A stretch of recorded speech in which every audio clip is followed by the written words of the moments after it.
Good, everybody. Welcome back to Realfanssports. This is This Week in Sports. Nonpfixion, how you doing, baby? I'm doing good, man. How about yourself, brother? How's everything going on your end? It's been swell, man. It's been a couple weeks since we've had it. We've had, our Thanksgiving holiday, our little break due to a cold of mine, unfortunately. But finally, we're back.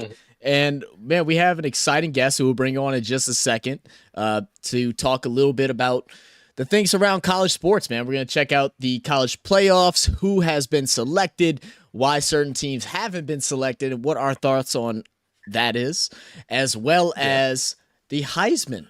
Man, we got a little bit of a running, man. I think it's a lot closer than what a lot of people think. There's definitely a guy that is my favorite in this to take it, but it might be my homer decision. So I can't wait to get an expert like Mr. Dante from ECG and see what he has to say about it. Appreciate everybody for joining in. And Nan, you ready to welcome our guest? Oh, yeah, definitely. Let's get it in, man. Welcome everybody to the channel. So this is Dante from East Coast Gridiron in the building. Tell everybody what's up, Dante. What is happening, everybody? Thanks, guys, for having me on. I know we've been talking about this for a while, so I'm excited. Y'all the homies, man. I try to always come through when I got free time. Thanks, man. I'll always be looking your channel. Yeah, man. Always something exciting going on with us. Yes, I know. It is. I feel like that's been our favorite part of finally getting this podcast actually going. So it makes sense. Get all these guys that we've been supporting and co-supporting within each other and be able to get to know them a little bit more on a personal level. We got to sit down and talk with you a little bit off stream, which was definitely cool. Hopefully we'll continue this relationship up. But let's just go ahead and get right into it, man. We'll start it off. Quick question, man. So what, you go on your channel, we know that you have an expertise in sports. Specifically football is what you cover mostly on your channel. What is your experience with playing, coaching football, and how has all that helped you with running ECG? Playing and coaching is definitely, I think out of everybody that's part of ECG, because most of them have not played, or I don't think any one of them have actually coached like high school or anything. I think Sori actually coached flag football. Yeah, he coached flag football. I don't know if the other ones have, but it definitely helps. You don't need to, but it definitely helps understand the game from just the aspect of how these other guys are thinking on the field, right? I don't know what it's like to be a professional, and I don't know what it's like to be in collegiate sports, but it definitely, especially coaching, you can go around and kind of pump your chest out and say, all right, guys, have you ever, to be honest, it's like a reverse question. Have you guys ever seen me say, oh, this team should have did this? Oh, all the time. Well, not that. I hear all the time in your little your review segments where you're breaking down film and you're like, oh, why did this player do it like this and not that? So I guess back that up. More so the player, but never the team. I never say the coach said I went for this player did that play, because everything happens for a reason. Just like when Pete Carroll decided that he wanted to throw a touchdown pass within 5 yards and I handed to Marshawn Lynch. You know what I'm saying? Nobody knows the aspect of that look. It's always, that's why I always call myself the couch quarterback, because I feel like I represent all the dummies that think they know what's going on. But, playing the game, especially playing quarterback, the prime time position, it definitely helps to, you got to kind of know what everybody's doing on the field. Yeah. The coaching aspect, I haven't coached in a long time, but just being around players and see how you can develop them and, building those relationships and, I was in the media guide at one point playing in Maryland and, went down to North Carolina, coached a little bit, as an assistant coach and got us to the state championship. So, you know, it's just cool. it's just a little different understanding from the X and the O's. So when people come to our channel, I try not to put that all in their face. You know, I have like the slider series and stuff that I do, but you know, you don't hear me talking about like any robust plays and stuff like that. Yeah, I trying feel to like overcomplicate most people things. are casual. Yeah, I don't try to overcomplicate it, but you know, I just want to make sure that you know people actually understand that it's easier ways to look at things. You don't have to know the whole spread in the playbook. So let me try to be personable while I'm explaining some complicated stuff. You know what I'm saying? Yeah. That's I can definitely say whenever, watching your channel, like I always end up having you up while I'm editing videos or doing something like that. I'm sitting back and I feel like I'm just listening and learning most of the time. Besides from when y'all get goofy and y'all's antics and I get a good laugh, I sit back and I'm just like, I'm learning something new about a sport that I have watched, man, for over 25 years now, and I'm like, I'm still learning a lot. And you put it into simplest of terms where it's like, oh, that's what they mean. So when they talking all this mumbo jumbo that makes no sense, it's like you break it down to where if you just have the tiniest bit of football knowledge, you can figure out what's going on. And I love that about what y'all do.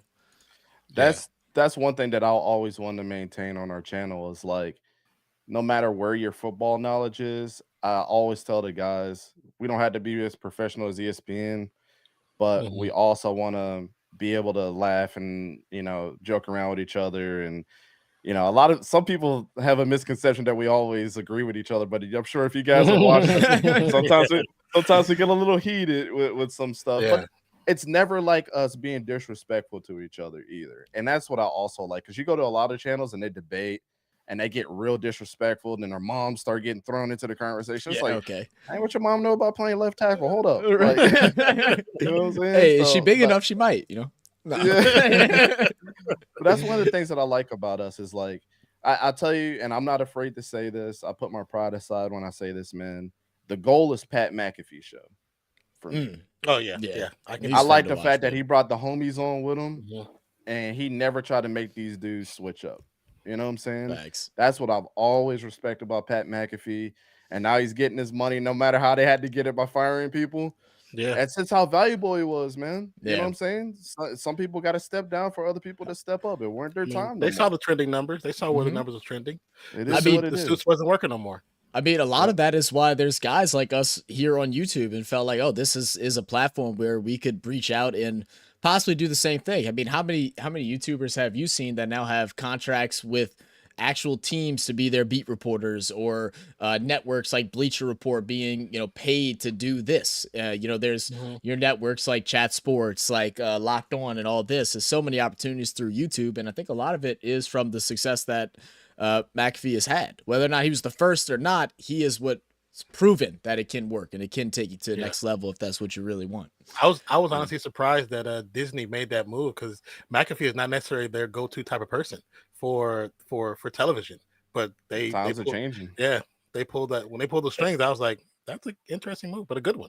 They saw the numbers, man. They saw the numbers, but like I said, he had an integrity about, this is how we are. So if y'all want us, this is what we got to do. We'll bend a little bit, but we ain't gonna bend all the way. Yeah, and that's what I love about that. And I always tell my guys the same thing. Like the Chat Sports and all those guys, they're still like very uniform. They really don't get out of character. It's all about all about this. They're all like robots, and I'm like, I don't want to seem like robots. Some of them. It depends, because there's definitely some that go a little crazy. But no, I definitely get what you're saying. We've actually have talked and worked with a couple of, or not worked, but have talked and met in person with a couple of those guys. And it's definitely interesting how all of it takes place. Puts it all in perspective whenever you look at it as a branding network rather than just a YouTube channel just doing its thing. You know. Yeah, and a lot of people might look at us and say like, "Oh, these guys are silly," blah blah blah blah. But if you ever listen to like our serious stuff, you know that we do our homework too, and we're very organized behind the scenes. I mean, we got not only our Discord, but we got a Slack channel just for us, and Slack is like what all the professional businesses use. And we got to always organize. Like Don is our stat guy. He's always pulling like stats and stuff for us to back up our claims with things. We got spreadsheets upon stuff. Whenever we're doing predictions, I already know. You know what I'm saying? It only makes sense. Like, what's funny is when people like we have people that come into our streams, and you've been there where if the game's kind of slow or boring, our conversation goes left. You know what I'm saying?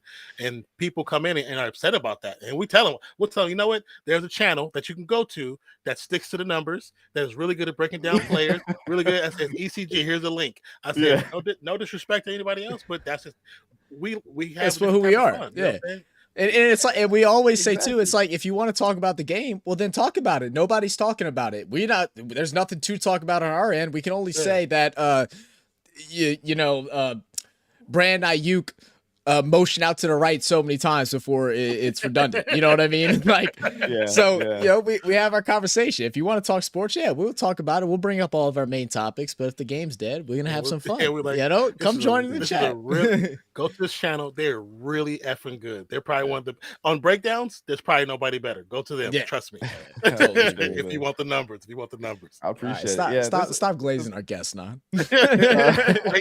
Anybody just go back and watch our replays. We talk about it all the time. I know. Whenever I pop in, y'all like go subscribe. We try to do the same for everybody else. Like I remember when we came in last year and rated your guys' channel. You know what I'm saying? Like it was like, I like these guys.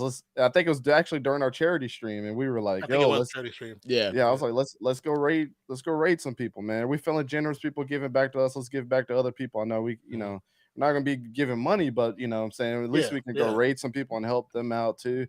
That's what it's about, dude. And that's what people don't see behind the scenes, especially the people that don't like us for whatever reason. But I've always been pretty upfront with my opinions and everything on how I feel about people, but it's never been nothing personal, and people want to make it personal. So, but y'all always been the homies, man. It's like, this is the thing. It's like when it comes down to YouTube and all these channels that are coming up, it's like there's enough bread for all of us to eat, man. There's enough viewers out on YouTube where we can all grind and all be happy and fun, just support each other, like I'm never gonna be like, oh, we're gonna go watch somebody else. Like whenever they come in and be like, oh, we don't like y'all because of this, we're like, all right, well, here's some other channels that we really like, go check them out. Like it's as simple as that. Not everybody's gonna like everything.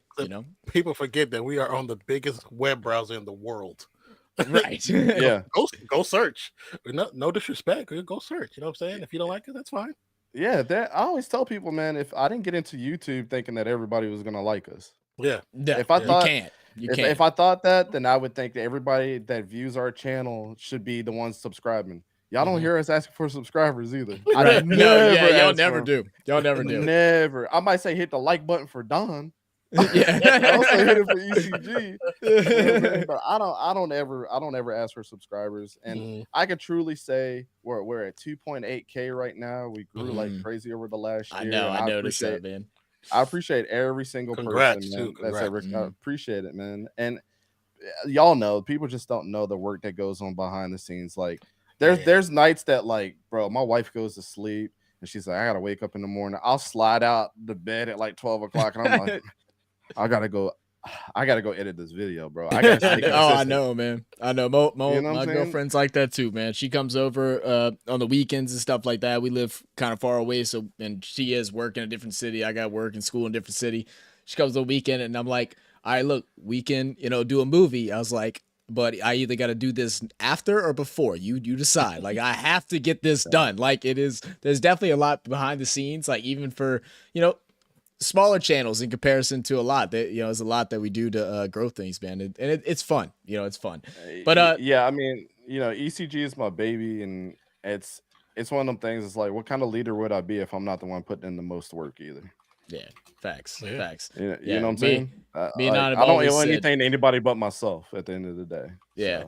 Because me and Nan have talked several times, especially over the last probably about 6 months. Like, we started like really kind of trying to hold ourselves to a standard and then trying to elevate that standard. It's like, this feels like a job. Like, it feels like another job, but a fun one. It's like, we have a routine. Like, we get together on these hours every day, whether it's because of streaming or it's meetings or it's this, there's a lot that goes into it. But to keep things pushing a little bit, we'll go into our next question, which does go around your, our favorite segment, which is your film breakdown videos. You did a lot of it last year. I'm hoping you're going to do it again this year. which It's what coming. It's coming. The first one for this season might be up on Friday, actually. oh. See, now I'm excited. So the what I wanted to ask was, what are some major things that you look for when evaluating college players on being ready for the next level? It's so hard, first of all, like evaluating them throughout the season because they're, in the game you can't really pause it and slow it down like the way that you want to. Mhm. So I always try to keep a notepad or something up.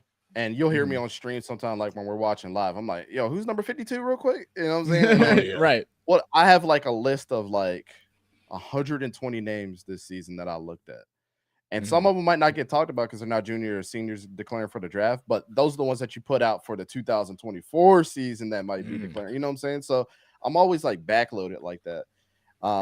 So the things that I look for, man, the number one thing on defense that I always tell people, outside of being on the defensive line, usually the other guys, like the linebackers, the safeties, and the corners, how many people that you see on a day-to-day basis are in frame of the play, like somewhere around the ball. Mhm. Mhm. And those are the guys that I love to evaluate first. Like that's what I felt like Jack Campbell versus Ivan Pace. Ivan Pace went undrafted for a reason. I Yeah. mean, he's balling out now. Right. Maybe a coach just got him and hung on to him and told him like this is what you got to do. And he has improved. Like he is a legit NFL player. Mhm. Jack Campbell, when he was in college, there was a reason why he was the Butkus Award winner for the best linebacker in the Yeah. country. Because when you watch the film, he was in frame on every single play. It didn't matter where it was. He was everywhere.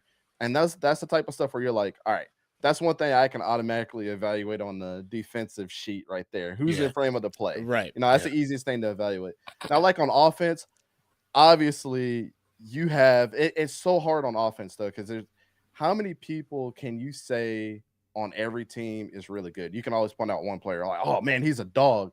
Then the Yeah. next game he just doesn't show up, and then you're just like, all Mhm. right, he just played the number 5 corner in the country. Now he looks like crap. And then Yeah. you can kind of cross that dude off your sheet. It's like, all right, you Right. couldn't show up against that guy. Might not be It's worth like evaluating. it's like they might be the best in college, but it's like you got to be above the best, because once you get into the NFL, like these are quarterbacks that were the number 5 during their time, or the number 1 during their time in Yeah. college. Like you can't beat the number 5 now, and you got to be the next big thing. It comes into consideration. I also notice you, like when you do your running back evaluations, one thing that I guess I never took into consideration when looking at or watching a game in college is their blocking. Like I find that that's the thing you look for a lot too. It's whenever the Oh ball yeah. is not being sent to you, what are you doing when you're not touching the ball? And that's something that I don't even think, because it's not the pretty play. It's not something that looks in and gets on the highlights, gets on Sports Center top 10, but it's super important when evaluating a running back specifically. Mhm. Yeah. So that's funny that you bring up running backs, right? Because Bijan Robinson was the hot button for me last year, and I people are know. like, "You're an idiot," right? So, but here's the thing that has been so true about Bijan still to this day, Yeah. and we argued about this on Discord, and I was able to pull the screenshots up. My eyeballs tell me when I watch the film that the dude does not, when he's taking runs to the left side, he is very anemic, like not gaining a lot of yards, scared to shake people out their boots. But when it's on the right side of the field, he's awesome. If you Mhm. go on next gen stats right now and go look at his heat map, the left side of the field when he has plays over there, he does not do as well when he's on the when he does on the right side of the Yeah. field. Mhm. It's Interesting. crazy, bro. And then when people were like, "Yeah, he does," and I'm like, "No, you can just go to next gen stats and look at it." And then it's like, "Well, my evaluation on film was right," and I love that, like that my eyeballs did not lie, and that he's that way in the NFL. Has he come out a lot better in the NFL than I thought he would? Absolutely. But I still don't think that he's like this top tier, like next generational talent, like everybody was saying either. You know what I'm saying? Right, So, right. you know, I just you got to be a dog all the way around. But I will say one thing that I did say on that film study was that he should probably convert to some type of receiver because he's amazing catching the ball, and I Oh think yeah. He everybody definitely has knows good that. hands. Oh, He definitely has for good sure. hands. Hmm. As it comes to ECG, you guys have a very, very big crew, like all work together. Well, first question is how did you guys all meet and decide to start working together or create ECG? It was pretty long process. So Yeah. I'll tell you, we first started out, it was me and Don. If you guys know the stats Mhm. guru, Yeah. that's my guy. Me and him known each other for about 10 years now. We actually worked together when I was working at the bank. And I call him the stats guru because it's funny. He was a spreadsheet guy. He was the numbers guy. Oh no, But then at the me bank. and him would always, yeah, and then me Yeah. and him would always talk. So it was like, man, we heard this all the time because you ever heard him talk? He's got like a radio voice, and some people used to Yes, say he on the phone does. that I had a radio voice, and I'm like, Yeah. whatever, I don't think so. But people are like, you're really good at talking, especially football. So when me and him got together, I was like, yo, you ever thought about like doing a podcast? And he was like, yeah, let's do it. So me and him got together and we started the first podcast, which was all audio based, called Go for Two Podcast. Okay. And we started doing this thing and it caught some traction a little bit and then it kind of slowed down. And then we added this guy Nelson in there, Mhm. and he was a former collegiate player. Like he played at Eastern Michigan. And then things just kind of got like stagnant. And I'm like, man, we really need to reinvent the wheel here. Like, I don't know what it is, name change. So I've spent like 2 months away from it. And I came back, made the logo, called us East Coast Gridiron. We're all East Coast based. So I was like, one thing that people don't utilize in their podcast name when they're talking about football, how can we identify that we're just football? Like we're not all sports. Gridiron. You don't hear nobody else say it in any other sport. So I was like, I'm not gonna lie. When I first saw Gridiron, I was like, why does no one use that word anymore? Like that was like so big, right? in like the early 2000s. Like you got the movie with the Rock, Gridiron Gang. They think there's like another movie that involves it. It's like, I was like, oh, that's nice. I like that. That was the one word that when like I made everything, I was like, I have to have Gridiron in there because I don't want people to get us confused with anything else. Because a lot of people will come through and be like, yo, did you see Ryan Garcia knock out the dude the other night? It says Gridiron in our name, dummy. We don't talk about boxing here. That's why we got a boxer in the Gridiron. You know what I'm saying? It's like, it's just easy to identify for people when they come to our channel. And I also wanted something that was recognizable as far as a logo. When you see that ECG turn sideways like that, you know it's us. You know what I'm saying? All of that stuff mattered. And there was a bunch of podcasts that started to come up that were named Go for Two Podcasts. And I'm like, this is getting way too saturated. And when I type in stuff now, like if you go to Google and type in East Coast Gridiron, all of our stuff pops up. All your stuff pops up. It's not one. It's marketable on its own now. And isn't that a good feeling though when you see that? We felt we felt the exact same way because we were contemplating, because like I said, for those of y'all that don't know, we started off doing our sports channel on Nonfiction's personal channel where he does movie reviews, book, a whole bunch of reviews of different things, whether it's music shows, comics, and all that stuff. And we started doing the football stuff, and then we were like, man, we need a name to signify. We're like, what is it? And we just kept trying to think. We're like, what is good, also marketable? And we knew we wanted fans to be in it because we knew we weren't professionals at this. We're not the best analytical guys and all that, but we just love watching football and we love being surrounded with people, or sports in general, and we like being surrounded with people that like watching and talking sports. And we're like, all right, well, something about fans. Finally, after, I don't know, probably 15, 20 different mock-ups, we came up with Realfanssports. And I was like, this has got a little bit of a ring to it, man. And then we officially called ourselves Fanalists. We aren't analysts, we're Fanalists. We look at the game the way we know how to see it and evaluate the best way we know how. And that's about it. Sometimes it might be a little biased. Sometimes it might not all be true, but we just doing what we do. That's just how it works, man. Yeah, it's interesting too. So, we went from that transition, and then it was me, Don, and Nelson that kind of kicked everything off. And we did a lot of shows from my house. Like if you go back and click the like oldest on the videos, you're gonna see like me at the house with the green screen with the graphics and all that stuff. And it was cool. And we like doing it in person. If I could do it in person with all these guys, I definitely would. It's just it's a different feeling, right? Yeah. But it started where everybody was located and the things that were going on in our life. I was like, do people really care that we're talking through the internet, or would they rather see us in person? Right. Doesn't really matter in the grand scheme of things because our name is not big enough for anything to really have mattered at that point too. So, we sat on it for a couple months, and then we kind of switched over to, doing the restream or the StreamYard type of thing. And then Yeah. Don was like, "You've been doing graphics for, you're a graphic designer behind the scene." I was like, "Yeah." And then I was like, well, how about we start doing everything like on video? So we started doing pre-recorded shows, and then we started doing live shows. Mhm. So, and then the graphics came in place, and then people are like, "Yo, this looks like a professional, like ESPN type show." And once I saw that comment the first time, I never let it go. Yeah. I was like, Yeah. okay, so people starting to notice that. But I'll always tell these guys, I said, the graphics don't mean anything if we're not personable enough to uphold the quality of our graphics. The quality of our talk has to also, back that up as well. Yeah, I've always felt the graphics is what will bring in the initial pull, like get them to click on. But it's how you act and how you speak, and how you're able to interact, whether it's with your audience or how you're able to portray whatever point you're trying to get across, is what's going to allow them to actually stay. Because, like we've said, there's so many out there. I mean, and you can go click through what makes you different, what makes you you. Yeah. I'll definitely say this when I debut our new overlays, just know that you're influenced. I was like, I like the way they did that. I'm still in that. Like, and I'm happy. I'm happy about that, man. I mean, I've done a lot of intros and stuff for other people and different logos. Like I know Key, and several different other people that are not part of ECG or were part of ECG at one point. I've done all their stuff, and it's a good feeling knowing that, like, yo, I know a guy, he can do this for you. You know what I'm saying? Yeah. And I usually don't charge people for that stuff. I'm like, yo, just word of mouth. You know what I'm saying? Oh yeah. That was one of the first things you said to us whenever we first started like conversating was, "Oh man, if y'all ever need help with anything, hit me up."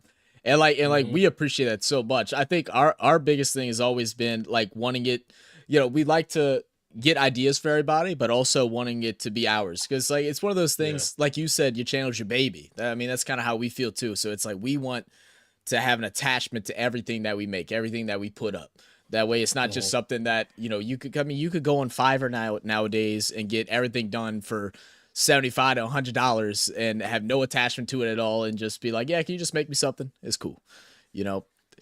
I have an attachment to everything that I do. And that's, but I mean, I was a graphic designer for a long time. So, and my dad is a graphic designer still to this day. You know what I'm saying? So it's kind of like I got to learn the ins and outs and the rules about things. Like, there's been some people that are like, "Oh, I want to challenge you on this," and then they get voted out of a competition because mine just looks better. But it's like there's rules to everything. It's not about like, oh, this guy has more experience or this looks the best. It's like you kind of have to keep up with the trends, even if you don't like it.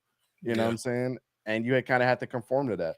Like one of the things, like I appreciate you guys so much for wearing the merch. Like that has been my favorite merch drop that we've done. Look, I ain't gonna lie. As soon as I saw the logo pop up, I can't remember if I saw it on one of your videos or if I saw it on an IG post. I said, that is hard. I was like, that is hard. I was like, it's got a little anime vibe to it, but it's also tough as can be.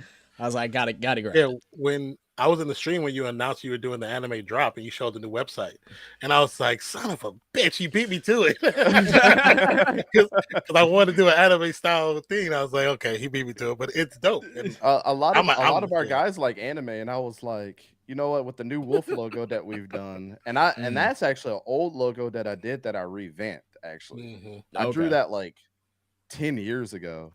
And I'm like, I want to use this in some. And I was like, yo, we're kind of like a wolf pack. We're like a big family. So I like that. That could be our insignia. You know what I'm saying? Like but I wanted to kind of be a werewolf too. So that's why it used to have a pupil, and I took the pupil out because I was like, some people don't like us too. But I mean, if you bite, we bite back. You know what I'm saying? I like it. I like it. I'm like, I don't owe nobody nothing. So you don't start nothing, we won't be nothing. So that's kind of why I did the drop. So.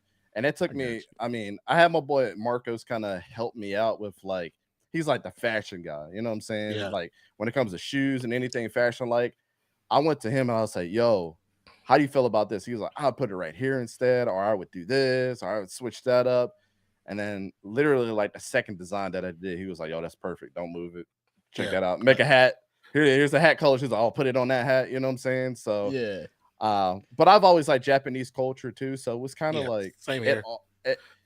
It all appealed to me at the same time. It doesn't have nothing football related, but it was just that's what merch drops are about. It don't have to be anything related to what you're talking about, but like the people felt it, and like I don't know how much stuff that we sold from that drop, but it was quite a few pieces that people had bought, man. So I appreciate y'all, and I appreciate everybody that rocked out with that. So Thanks. Yeah, I don't know what I'm gonna do.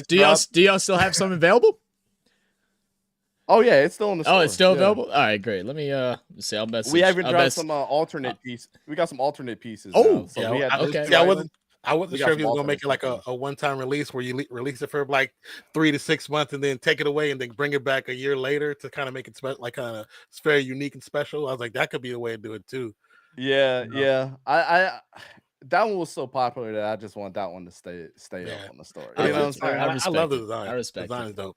Yeah, I think other drops will just do it like for a limited time. Like I think once we start getting to like that 5,000, 6,000 subscriber mark, we got like consistent people that are like, yo, then we want everything. Yeah, exactly. This one was like for the homies. I felt like y'all weren't there for the first drop. That's still in the store, but you know I feel that we've been trying to balance that too, because we know we want to get that going.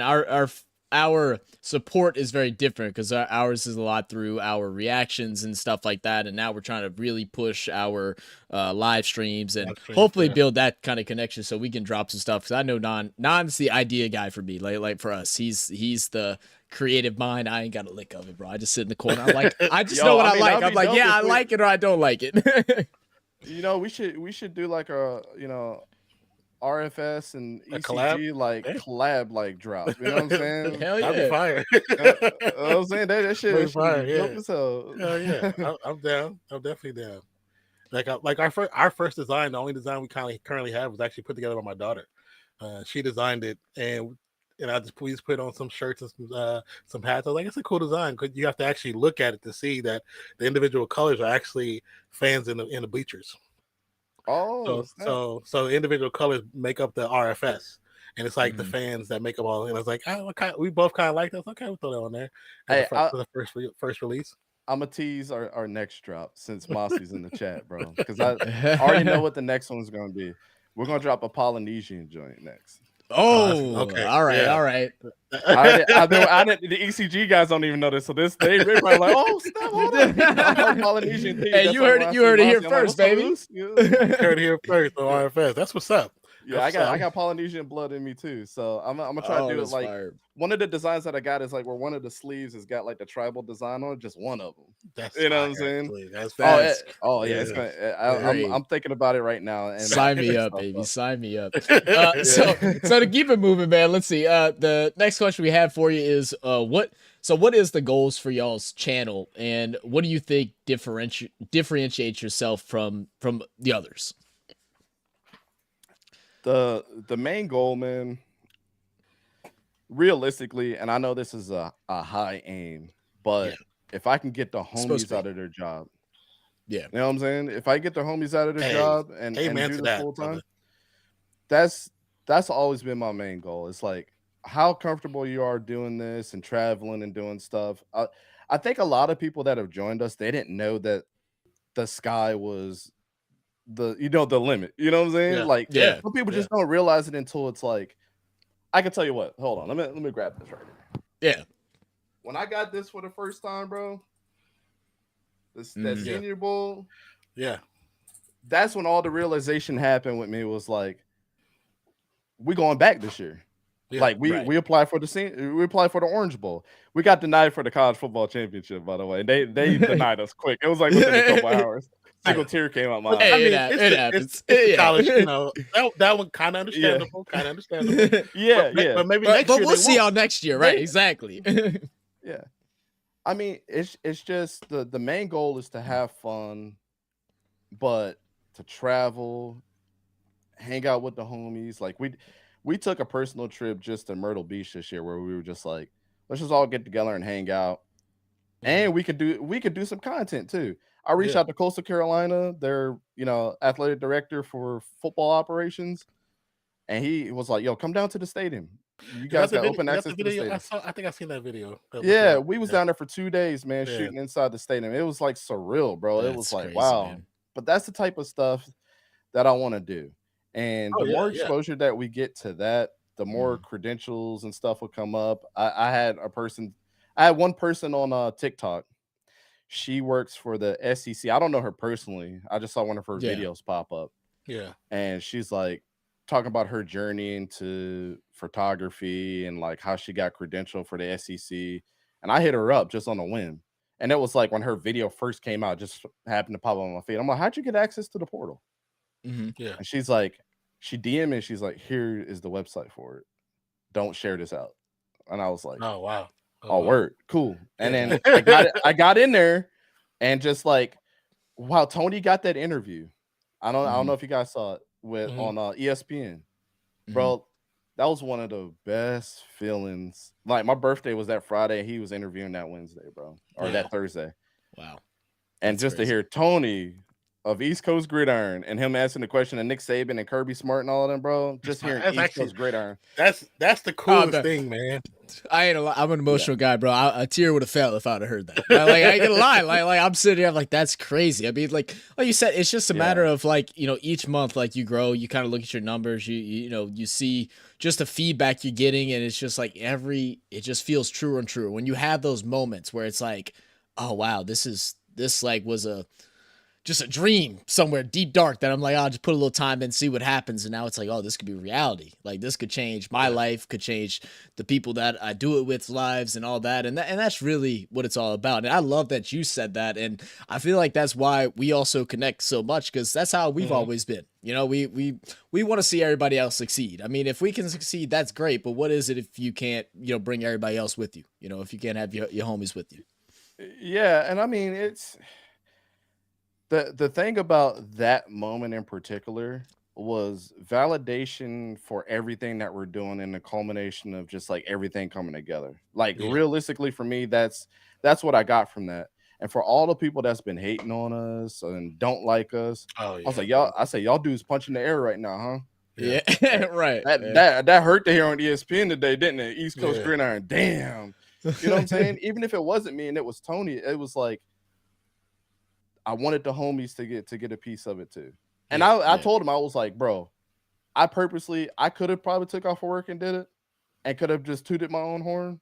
But I was like, nah, I want the homies to eat on this one. Yeah. I got the email. I respect that, man. I said, yo, who want to do this? Tony was like, yo, I'm at the house today. I can do it.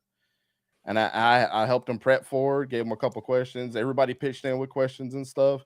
And he was good. He was like, bro, I'm nervous. I was like, we in there, baby. I'm watching it at work with the homies, bro. I'm sharing the screen. I said, fuck work now. We gonna share this and we gonna watch this, man. And as soon as let me tell you, we got upset because he interviewed Kirby Smart first and they went to commercial break. Yeah. And then he typed in the Slack. He's like, I just asked my question. I was like, they literally just had you on commercial, bro. So we didn't get to see it. And then the next few questions that he had, we saw it live, and it was real cool, man. That's cool. Yeah. It was that's one thing that we talk about doing, especially because Zach is very close to the Saints, in the area, and even with the Pels games, it was like, man, we can find some way to get him in there, even if it's just take pictures at the spring practices or whatever beforehand at one of the universities. I'm close to University of Texas or school, but I wouldn't mind doing it.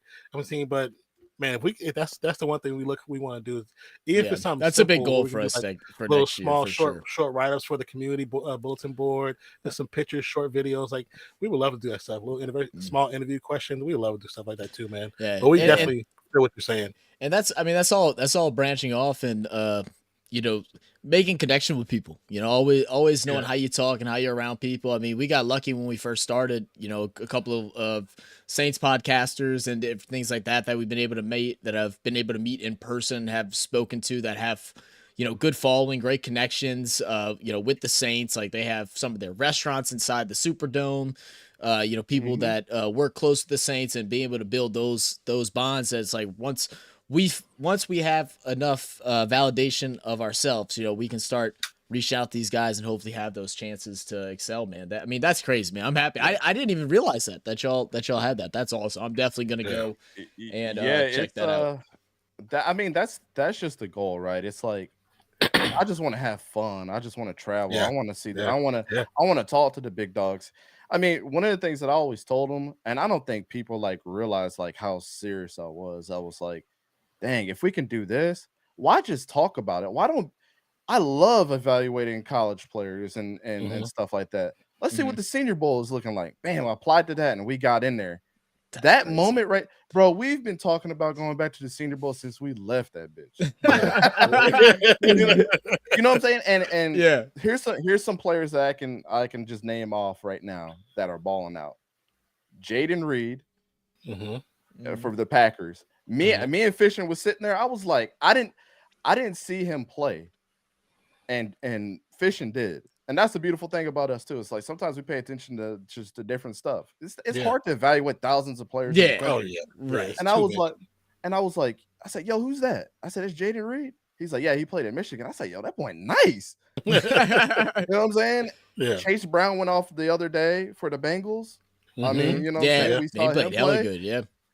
Tyjae Spears gave me the most disrespectful stare at my interview. Yo, I'll never forget it, bro. I said, if you guys haven't seen it, I'm gonna try to send it to you. Yeah. I told him, I said, yo, I used to play. I know you can't tell. He looked me up and down, bro. I said, damn, he disrespected me in my own interview.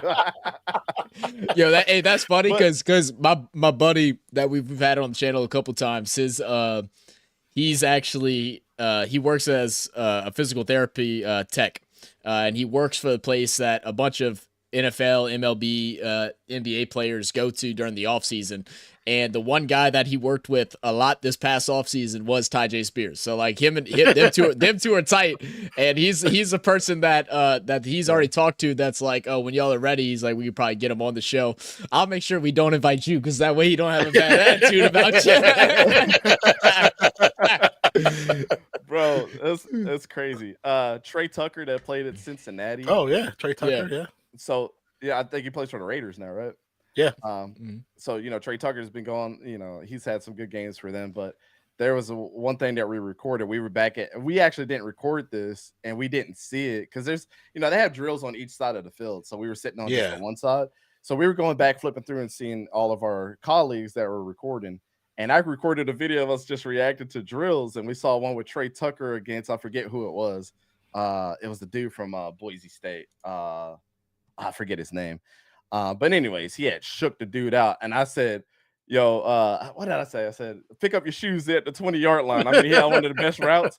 And Trey Tucker on TikTok started laughing at it. And I was like, oh, snap, Trey Tucker. I said, yo, that's dope.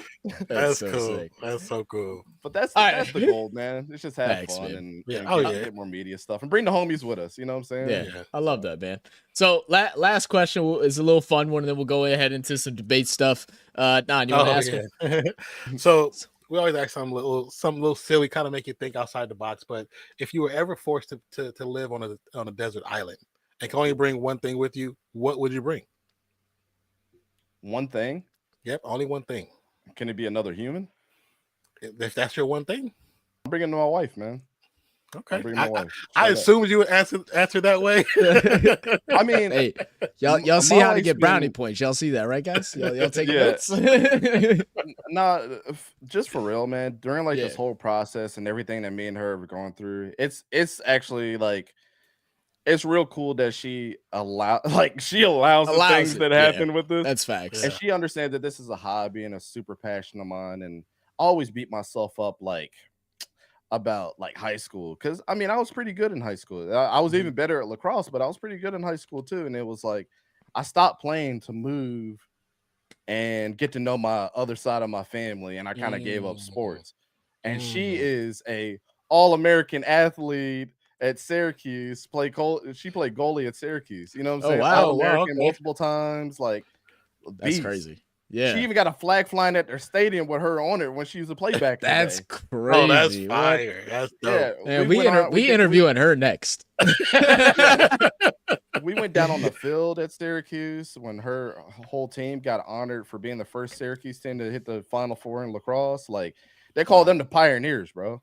So, this type of stuff that makes me super proud, but then also makes me super jealous too, because it's like, damn, what if I would have stuck with it? Because my dad played punter at North Carolina Central. Yeah, he was a white dude playing punter at an HBCU, dog. Anything's possible. That's funny. I know that we're you know, very athletic family. I just wish I would have just like, I kind of wish I would have put that to the side, because me and my dad weren't even close then. When I moved away from North Carolina in 2012, as a grown man, me and him became super close. Yeah, Like that's he's like typical, man. my That's how a best lot of friend, us bro. go. Mm-hmm. And that, it wasn't like that before, but it's like that now. You know what I'm saying? Like I talk to my dad like he's my friend. I'm like, man, you fucking old dude. Like, you know what I mean? Like that's how we Yeah, that's how we joke around with each other. And I know that like if he was more mature, like I'm mature right now, or what that he is right now, yeah, I would have had way more support from him growing up. And that was the hardest thing for me. I didn't have a lot of family support growing up. So it was like I was kind of playing sports by myself. Yeah. yeah. You know what I'm saying? Nobody came to my games, none of that stuff. So I'm like, I'm balling out for nobody to even cheer for me. So Yeah. I think that was much easier for me just to move on and just do something different. But Yeah. you know, Well, I mean, that's this is a to go shot back for to my wife. for anybody though. It's the fact of you get put in these situations for a reason, man. They're like it all happens for a reason to put you to where you are now. You might not see the reward at the moment that you want it, but you'll receive the award when you're supposed to get it. You know, and it's happening now for you. You know, I look at it like this probably prevented me from having brain damage Mm-hmm. or Yeah. breaking my damn spine, or you know what I'm saying? Like it could have been anything. So I don't dwell on it. Doesn't make Yeah. her being the person that she is Right. doesn't make me a little jealous. Of course, you know Of what I'm course. saying? You know, like I want to be the best athlete here. And I gotta tell my kids, man, your bitch ass dad only played in high school. I played in college and was an All-American.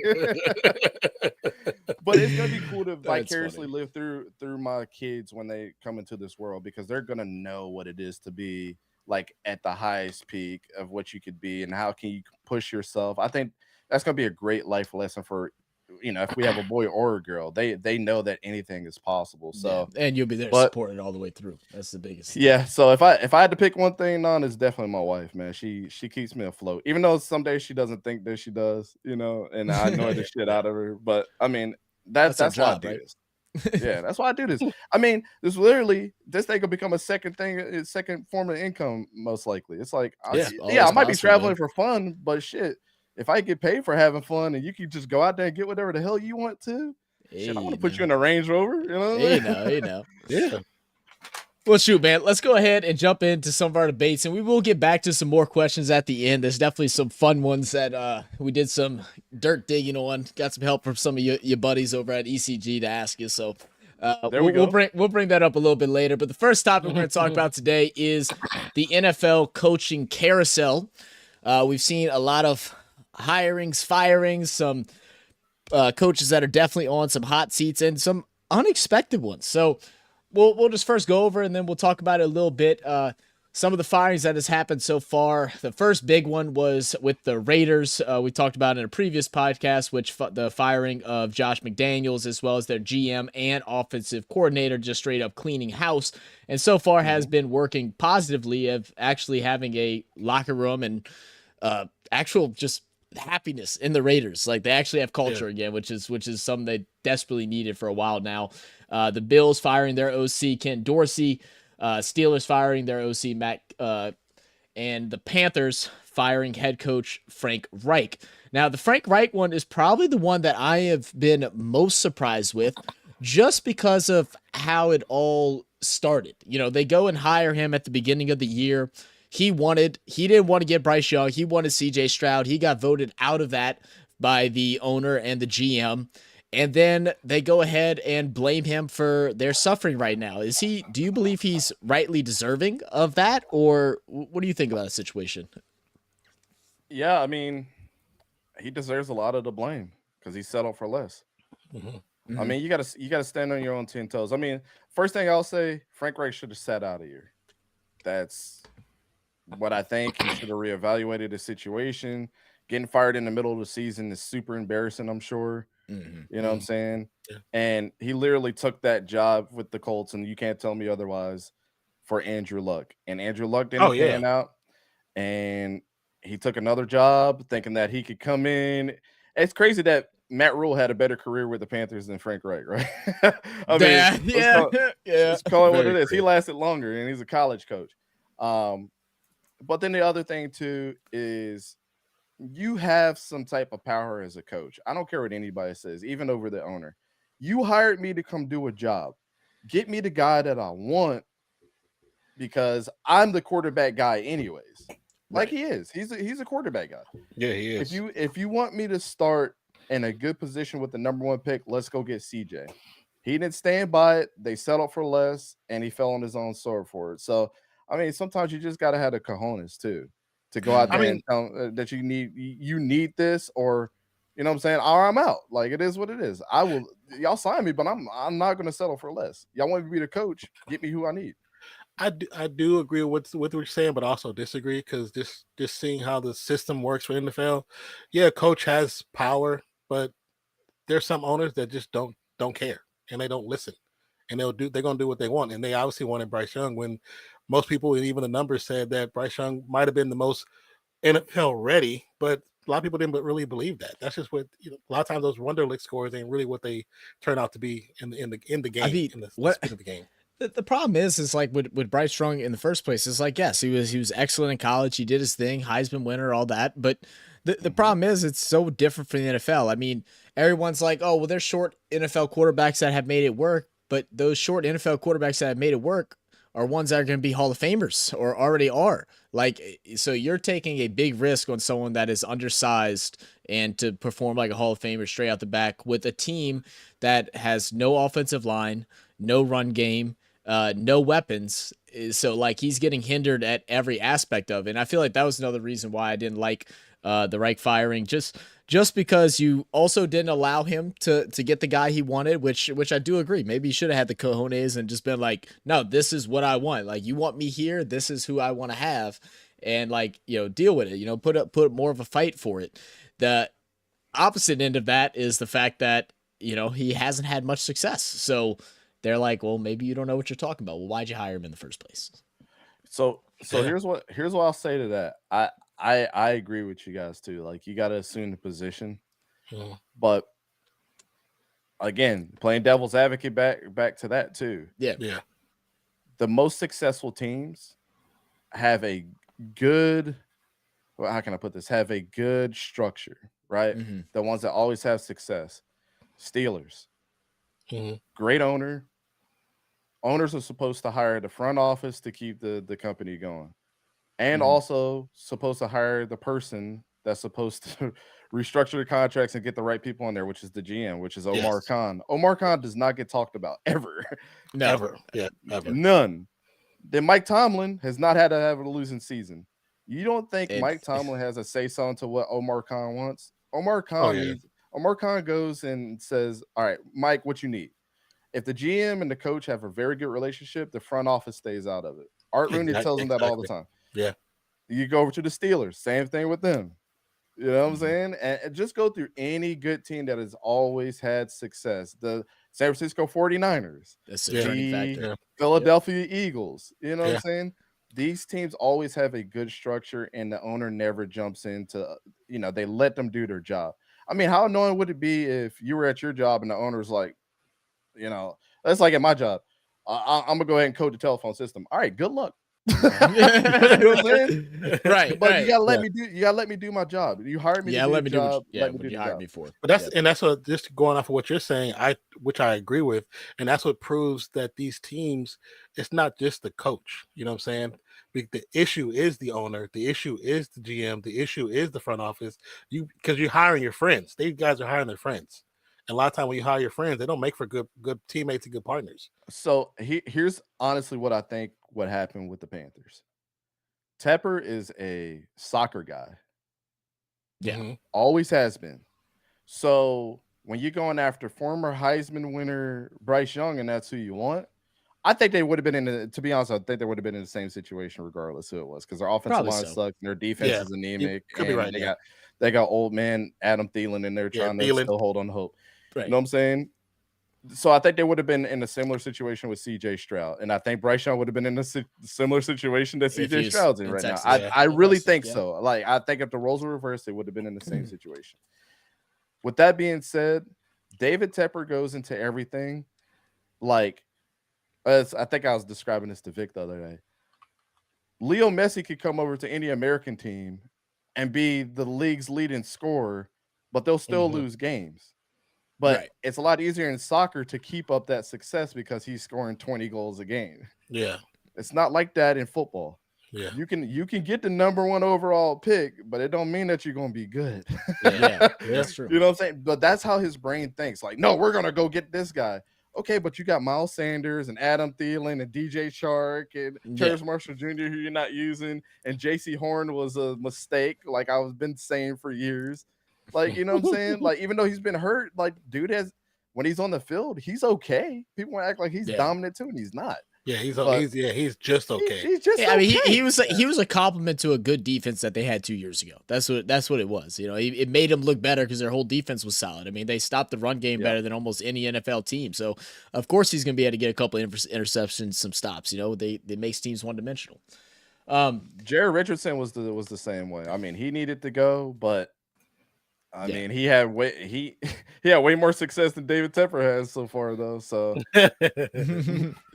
So, and then we got a couple of teams that have some head coaches or coaches, or just maybe the whole entire office that are on some hot seats right now. We'll go through a couple, and then I just want you to tell me who you think is the hottest and who you think deserves another chance. So, one is my personal one that I feel like he's not going to get fired, and God, it's going to hurt me to watch the Saints play another year. Which is, you know, the Saints head coach and offense coordinator Dennis Allen and Pete Carmichael, who have just destroyed everything that the Saints have built up over the last 20 years. Now looking, man, it's a disgrace. After that, we got Commanders and Ron Rivera, who has already kind of been in the hot seat. Last year, they talked about him possibly getting fired. They told him 1 more year. Has he done enough? He's sitting at a 26-36-1 record with the Commanders. The Patriots is probably the most surprising just because of all the failures that they've had. Having a horrible record right now. Some people are saying Bill will stay, but they'll fire other people. Should Bill still be GM/OC/head coach/towel boy? Like, he's trying to do it all instead of just focusing on one job. It confuses me. Brandon Staley with the Chargers, Jets Robert Saleh, and then the Bears head coach as well. Who out of some of those names, who is ones that just stand out to you the most that should definitely be gone? Ron Rivera is number 1. Yeah, by far the most overrated coach of all time because he's a good dude. Like, literally, there's no reason why the Panthers should have kept on him for so long. And when I say he got lucky to get that 15-1 season, it was because of Cam Newton. It wasn't because of Ron Rivera. Cam Newton went absolutely crazy that year. That's one of the best seasons for a player. Like, when I say pure, like, football players, it's kind of like how I feel in college, right? Like, I said this the other day, Jaden Daniels was the best player in the country, but Bo Nix was the best quarterback in the country. Yeah. I feel like Cam Newton was the best player in the NFL. Not the best quarterback, but he was the best player in the NFL that year. Yeah. So you can kind of scratch that season out sometimes on his over 500 season, but he's had 4 winning seasons over the last 13 years, and some of them were barely sub 600 seasons. So how good is Ron Rivera really? Not that good. The most overrated coach of all time. I said it here. Most overrated of all time because he's a good dude. Yeah, that's it. I mean, I don't know how so many teams it's always been the question as to why.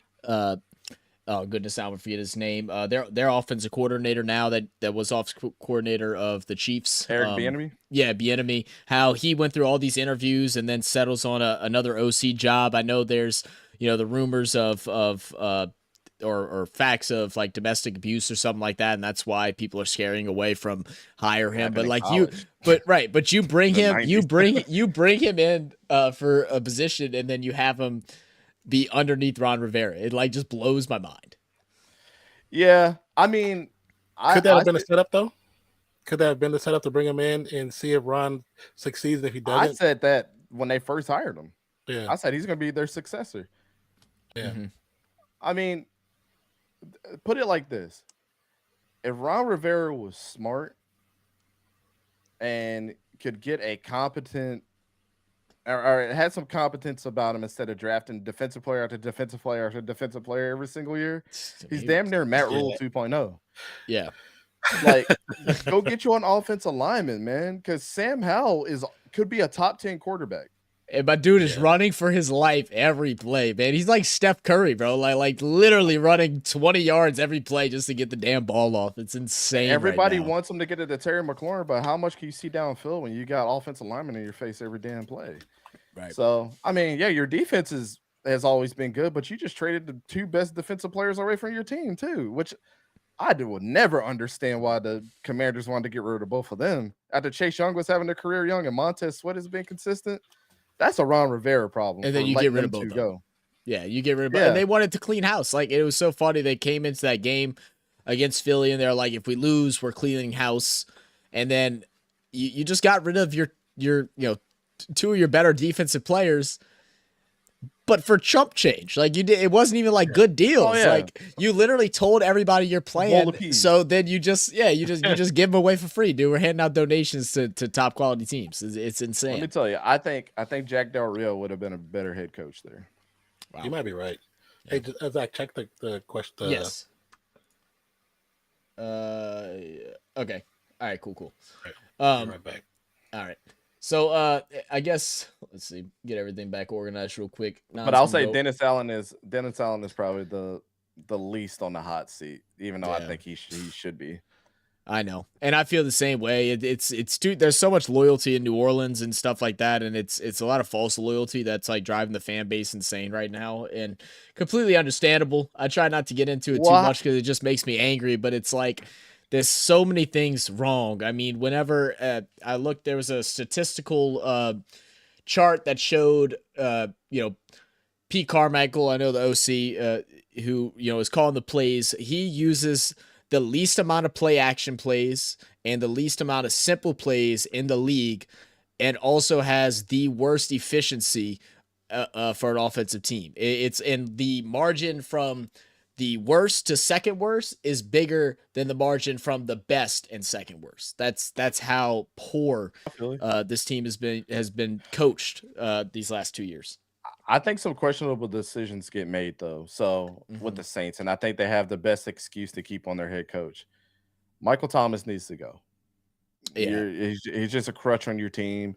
The quarterback situation is abysmal. I mean, you literally got 3 guys that flip flop within each other all the time. And I get Taysom Hill. The whole Taysom Hill experience needs to stop. He needs to just play one position. I mean, it just is what it is. I like it personally. I like it personally for certain situational things, but the biggest problem has always been of when they decide to use it. It's like, we'll get a couple of consecutive throws downfield, and then it's like, all right, let's bring in Taysom. But then the times we should bring in Taysom, it's like you don't, and so it just gets confusing. I would love to see Taysom Hill as a pure running back. I've said that for the longest time.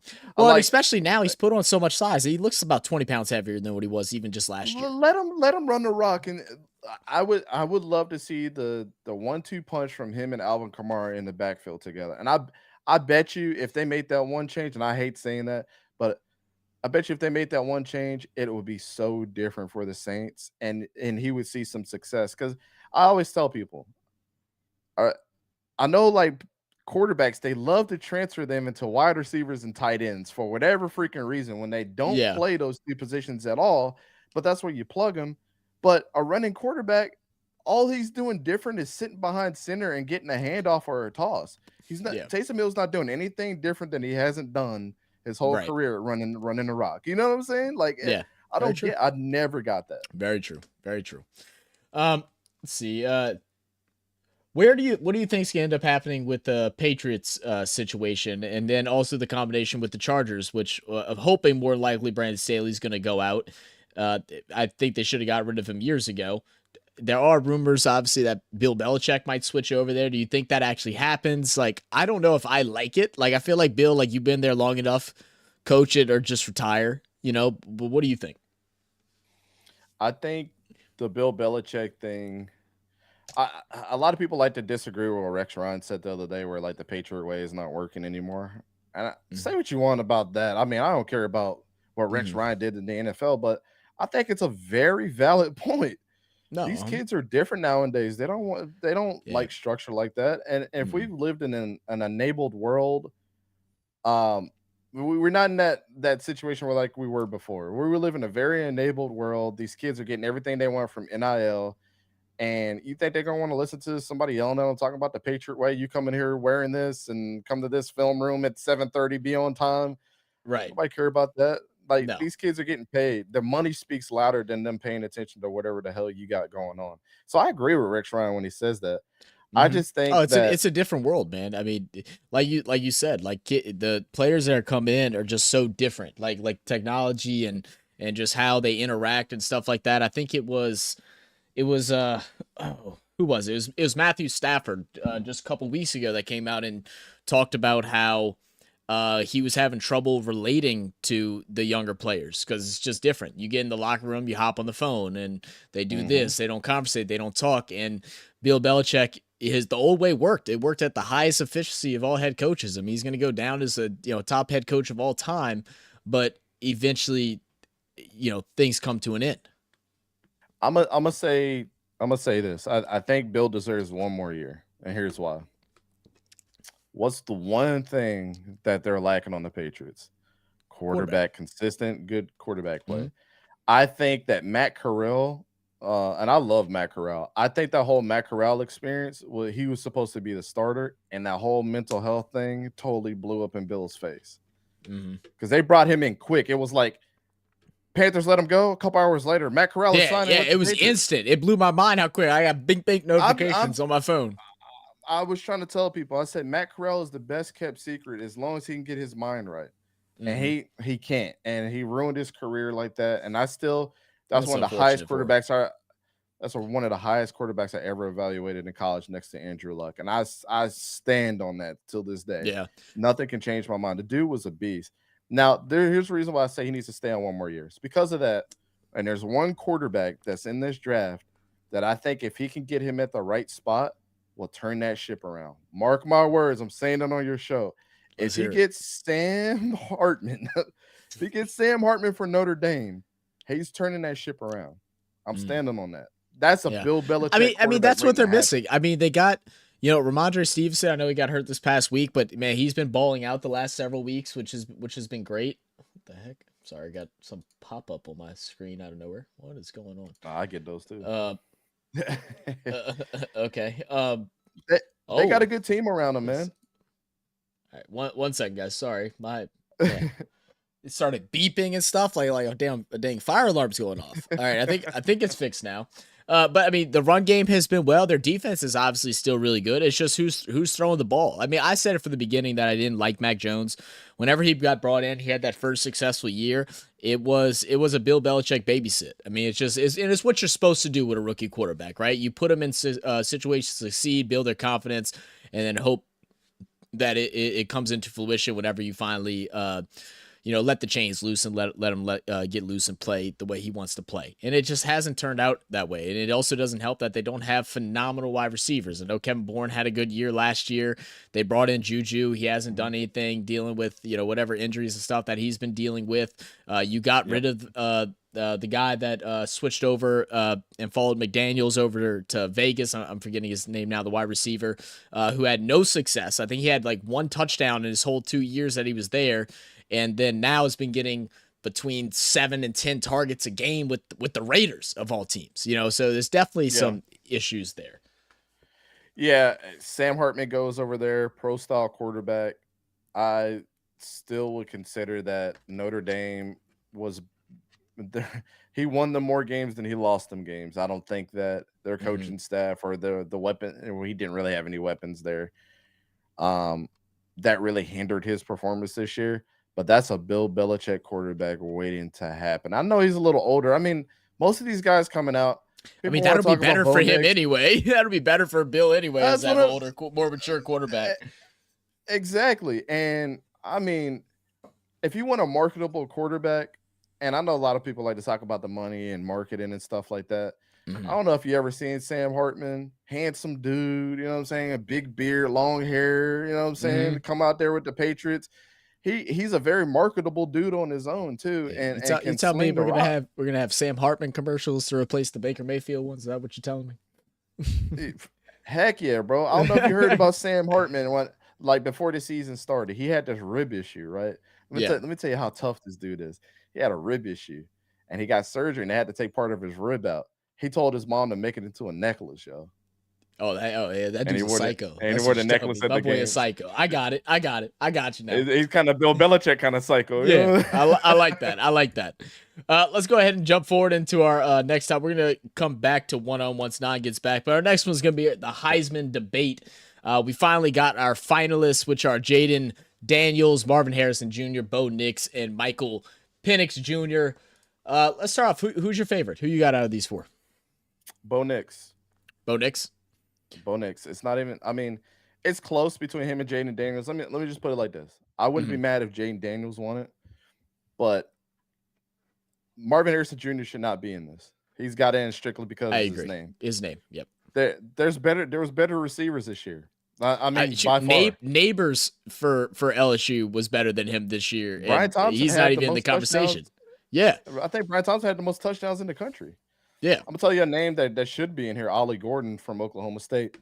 Oklahoma State was trash. That was the next question I was going to ask: is who is missing? Tell us a little bit. Ollie about Gordon. Him. Ollie Gordon had almost 1,500 yards this season. He had 20 touchdowns. I think Blake Corum was the only one that had more. He had 24, but he had like 1,100 yards.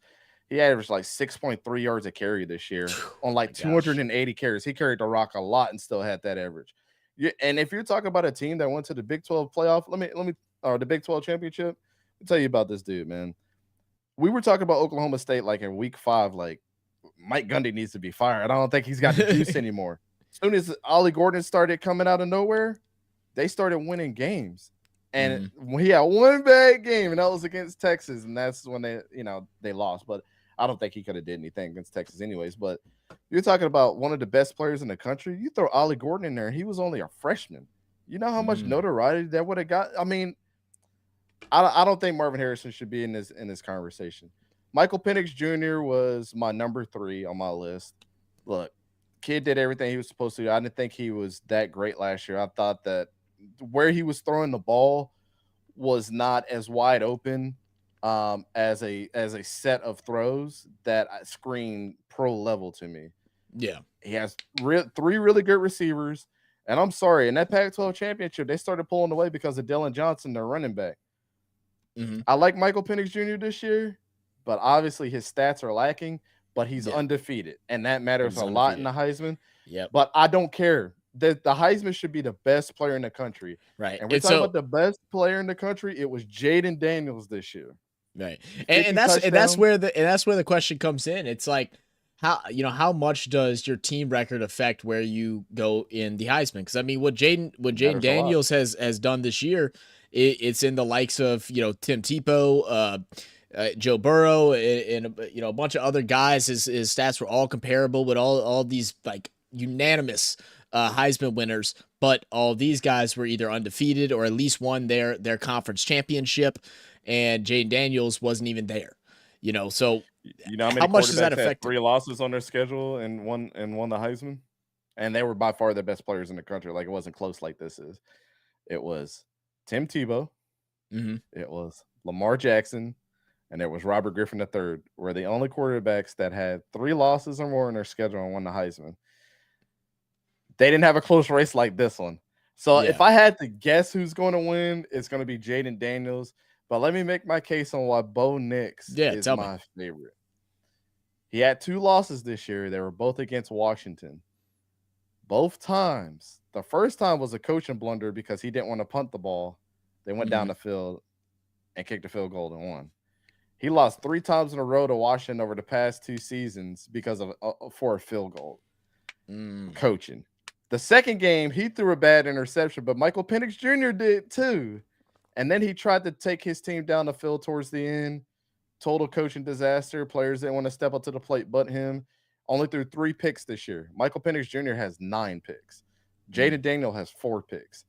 He didn't turn the ball over a lot this year. And to me, like I said, he was the best quarterback in the country. Yeah. If I'm considering those 2 losses to the Pac-12 champion and him playing better than the Pac-12 champion and him not losing his team games, that dude is the Heisman winner. Yeah. And let me just put it like this. Bo Nix had a 77.1 completion percentage, which is like second that's all exactly time. what I was about to say. The first thing when I looked at his stats, that was the thing that jumped out. That is insanity. Like, do you Second realize all how time. accurate? And now I know the thing that goes against him the most whenever people are looking at his stats and your advanced stats is the lack of big play opportunities that he's had. He doesn't have a lot of deep throws. A lot of them are like, short checkdowns. I think he didn't even have half the amount of throws over 20 yards that Jaden Daniels has. But me personally, like, I'm an old school quarterback guy. I really do like just someone that sits in the pocket, does his thing, scrambles out when he needs to, and finds the open man, doesn't try to force too much, and just goes out there and wins games. If that involves checkdowns, then that's how it is. Mm-hmm. Well, this year was different, and I'm gonna debunk what you said. Yeah, go for it, man. That's a lot of people's arguments this year. Last year, he ran the ball a lot. He was leading his team in rushing yards by like week 6 or 7. Oh, wow. This year, he only ran for like 200 and something yards. I think he almost had 1,000 yards last year, right? Yes. Yeah, he had 228 this year. Okay. This year, out of all of these guys up here, he was taken out at halftime more than any quarterback in the country this year because Oregon was smashing teams.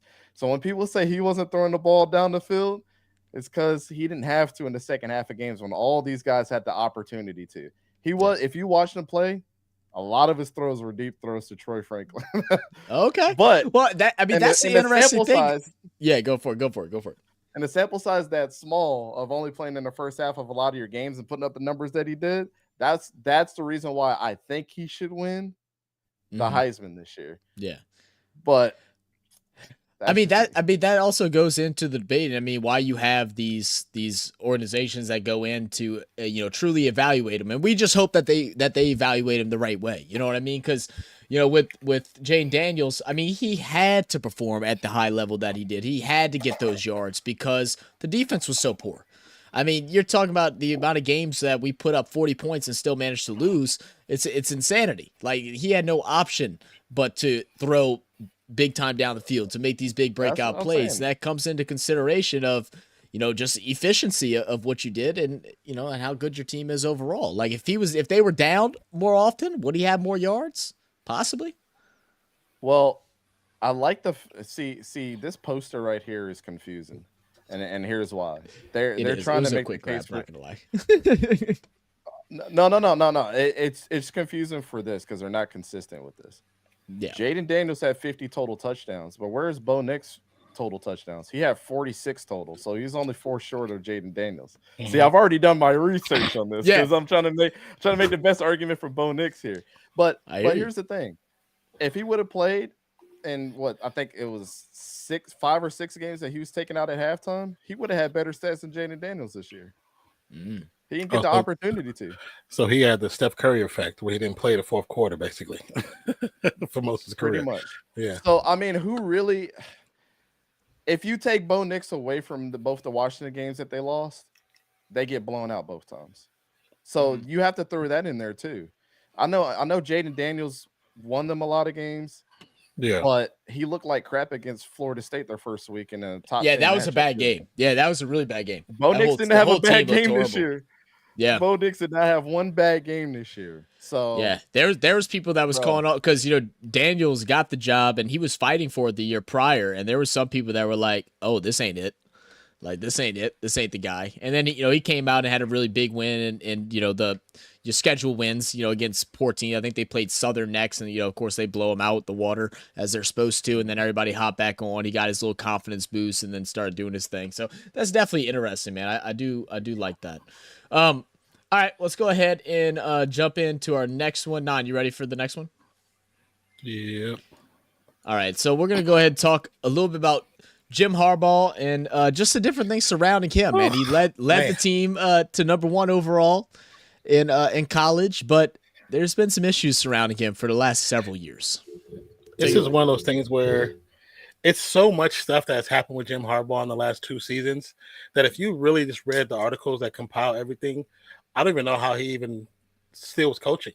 Like, from all the different investigations. So first you go back to January 5th, all the way up to August 12th, there's initial investigations with allegations about rule violations, and most of them is with Harbaugh directly. First is level 2 infractions for recruiting during the COVID-19, which is still in effect technically for the early part of the season. They had coaches performing practices at low level, which received low level violations for. Harbaugh he's faced a level 1 charge from the NCAA for not cooperating with the investigation. So he wasn't even trying to give them the real information on what was going on. So it's like you push him back on stuff that you know you're doing wrong, you shouldn't have done. Yep. And then soon after, they gave him soon after Harbaugh with the Big Ten and the NCAA, he pretty much misled them on the investigation, which caused the investigation to take longer.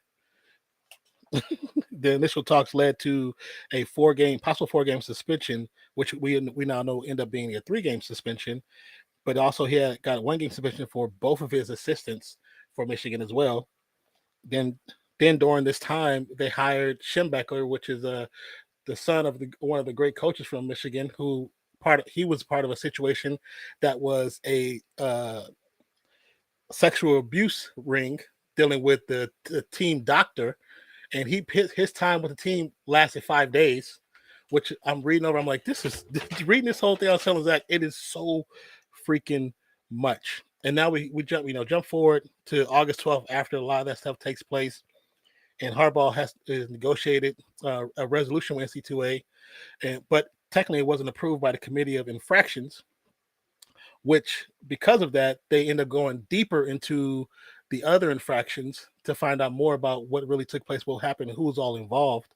And that pretty much that was supposed to be because of that going back, it actually allowed Harbaugh to coach this season.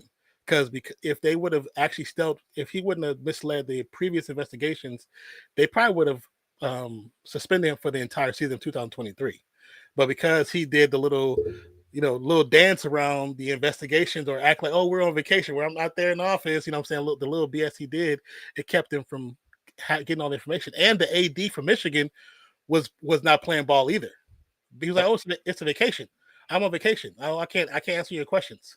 So they played it so smart, like chess. Like Michigan, they maneuvered, even though it was wrong what they did, they played the game within the game. And that's why Harbaugh was still coaching when he wasn't supposed to be coaching. Right. And then soon after that, my eyes burning right here. Oh my God. Do you think, brother? All right, I'm good. Then soon after that, like that first initial investigation from August 12th to August 24th, there was 9 days later, Michigan did the self-imposed 3-game suspension, which where Harbaugh was supposed to miss, like I said, 3 games.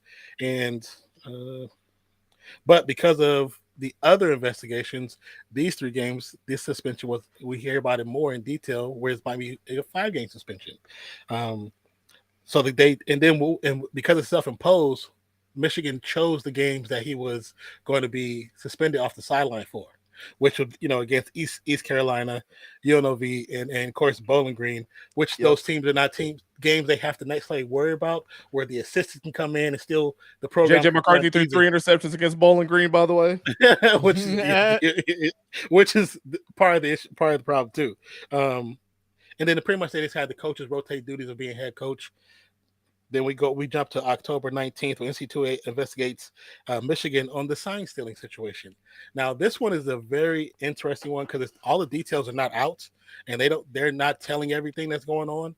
But we do know that they did have a person in-house who was going to other Big Ten schools, or just other schools in general, mostly Big Ten, and he was dumb enough to have a paper trail where on his computer is where he purchased all the tickets for all the games. He had the breakdowns. He had spreadsheets of everything that he found out in information. And they chose somebody who had military experience, but also had enough experience to recognize signs and break them down. So this was whoever chose this person to do this, they're very smart in who they chose. I mean, he's for sure on the Patriots way, bro. You ain't cheating, you ain't trying. like my guy doing the best and doing it as sneakily as possible.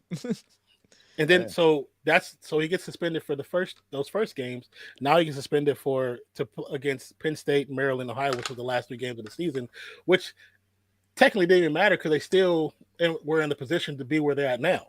And they still end up having a good season. Now that leads to the last part, which is still more going on, but this part is still unresolved. But the Michigan AD now has a lawsuit against the NC2A and the Big Ten, and where he's like, you don't have the right to tell us to pull our coach from the sideline. I'm like, how do you figure that?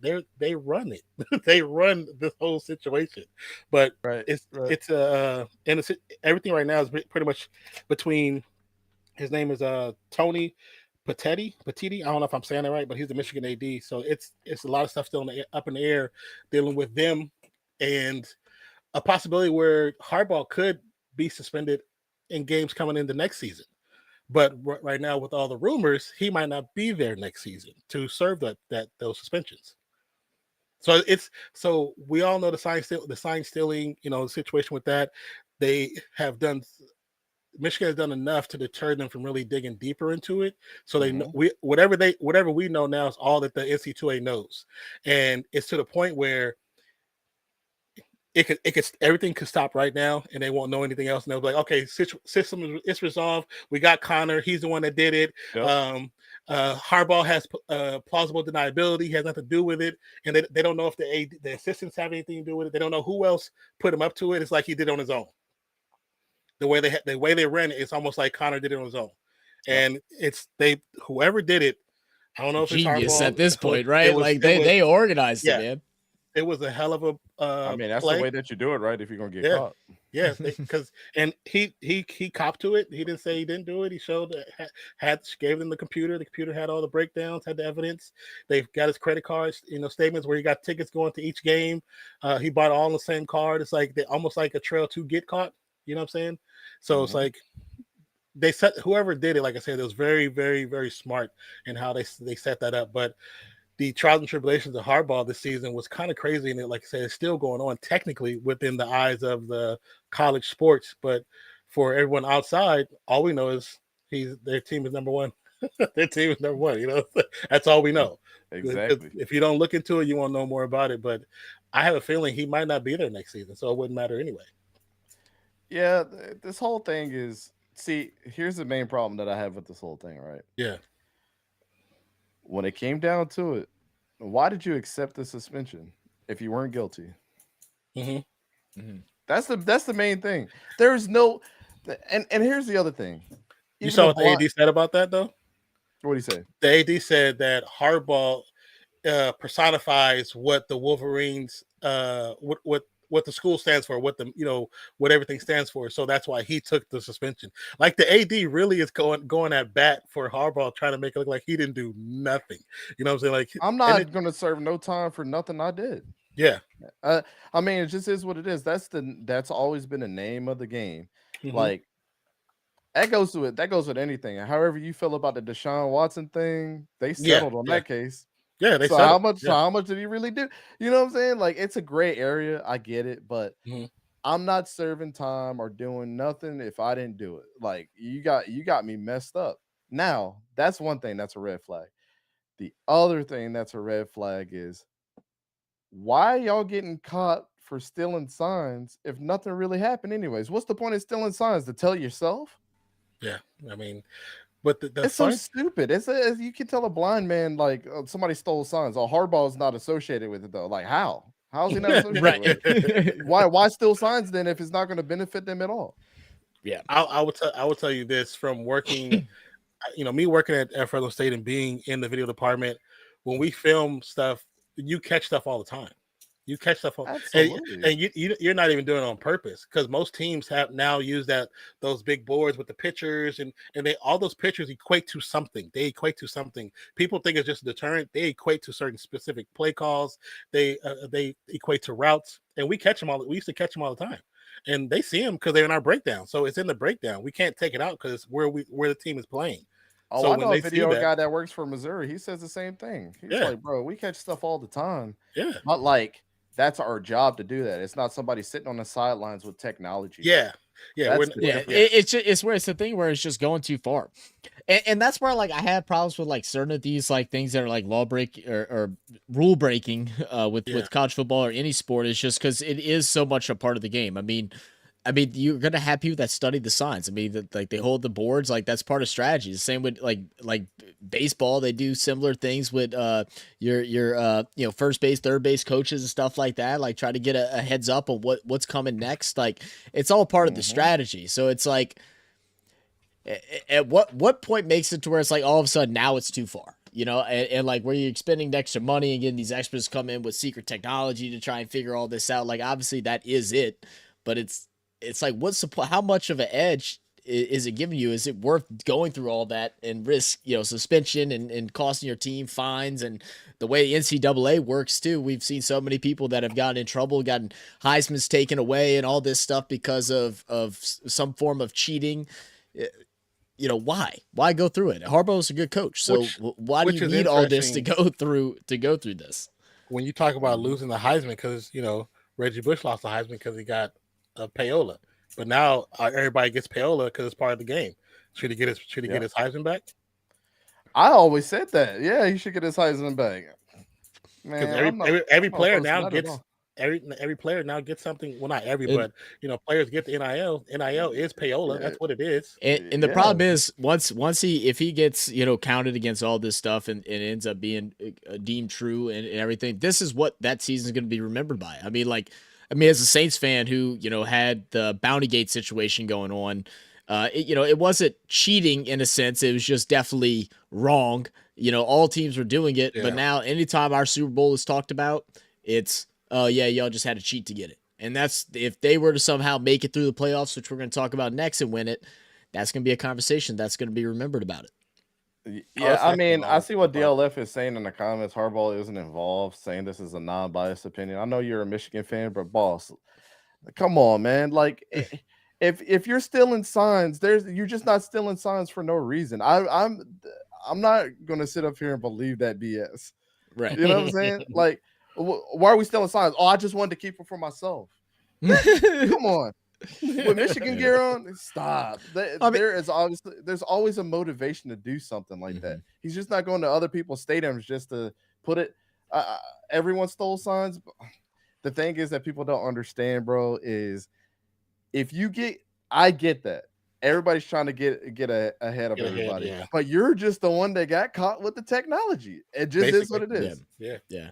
So, I mean, the thing that pisses me off, I think, the most with all of it is just like it's integrity of the game. I mean, like we always have to deal with all the other stuff, especially now with how sports betting has taken over the sports world and like how everyone doubts, whether certain things should happen or shouldn't happen because of this. And it's like then you have coaches that are doing it, it's becoming more known. We all know that every team does some form of escaping the boundary. They're holding that line really tightly. We know it happens, but it's integrity for a game that we love. As fans, it's upsetting. You know what I mean? Whether you're a fan of the team that's doing it and you want them to get away with it or not, it affects the integrity of the game. And I think that's what's the frustrating point as a viewer.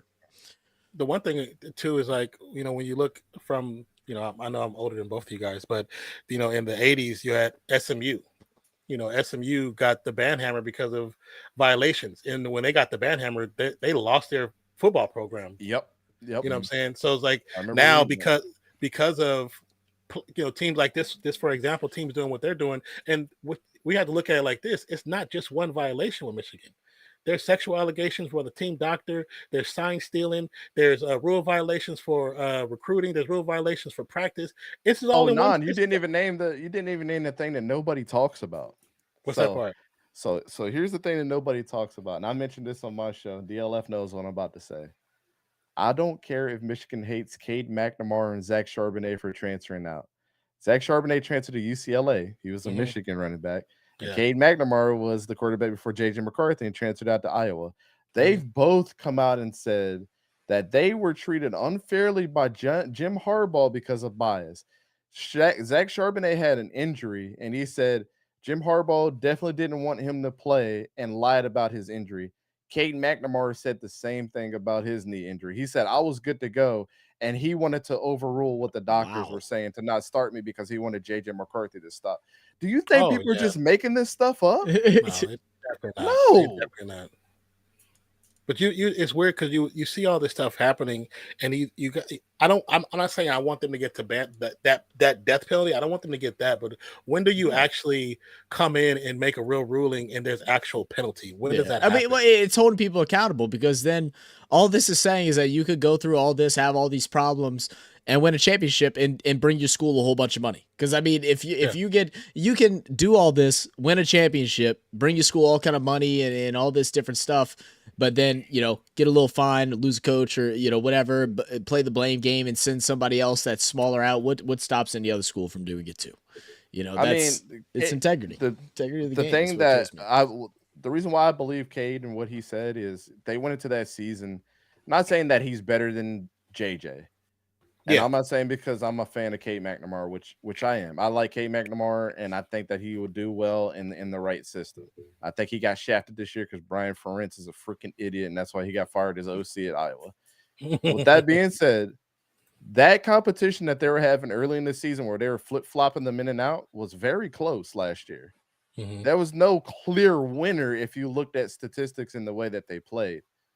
Then an injury came up for Cade McNamara, and JJ McCarthy started the next week full-time and never let the job go. Do I believe Cade McNamara a little bit? Hell yeah. You can't go into those games saying that it's a clear competition, and then all of a sudden, we're going to decide on a winner, but both of us are close in statistics, and we both been playing out of our minds. Not going with JJ. I would say this before we go to our next article. From my experience, I've been lucky enough to where I worked at Fresno State for quite a while, and because I am very personable, what I'm saying, I can talk to anybody, any room, no matter what the culture is. I can talk to anybody, and I've been able to be in rooms and people not realize that I'm there, and they have these conversations. So what you're saying, I do believe is true. You know what I'm saying? I won't give anything specific, but I know players can be picked because a donor wants them to play. Mm-hmm. If donor, you have a donor that gives a big enough amount of money, they can make some calls. People don't believe it, but money rules. Money has always ruled NCAA. Hey, DLF, I can tell you right now, Cade McNamara ain't throwing 3 interceptions against Bowling Green, though. That ain't happening. He ain't turned the ball over like that. All right, guys, let's keep it moving into the last 2 topics. I know it's a little bit longer of a podcast than we normally do. We're still trying to sink in like how to get these conversations move quickly. But I mean, when you talk with an expert like Mr. Dante here, we just let it rock. These that sounds like an expert to me. That's an expert to me. So these next 2 topics kind of go into with each other. So we'll just kind of combine them up a little bit. First off, let's talk about the college playoffs this year. Who got in? Who didn't? Michigan ranked number 1, Washington number 2, Texas number 3, Alabama sliding in number 4. They got to get an SEC boy in there. And then the 2 teams that a lot of people feel like got snubbed, being FSU and Georgia.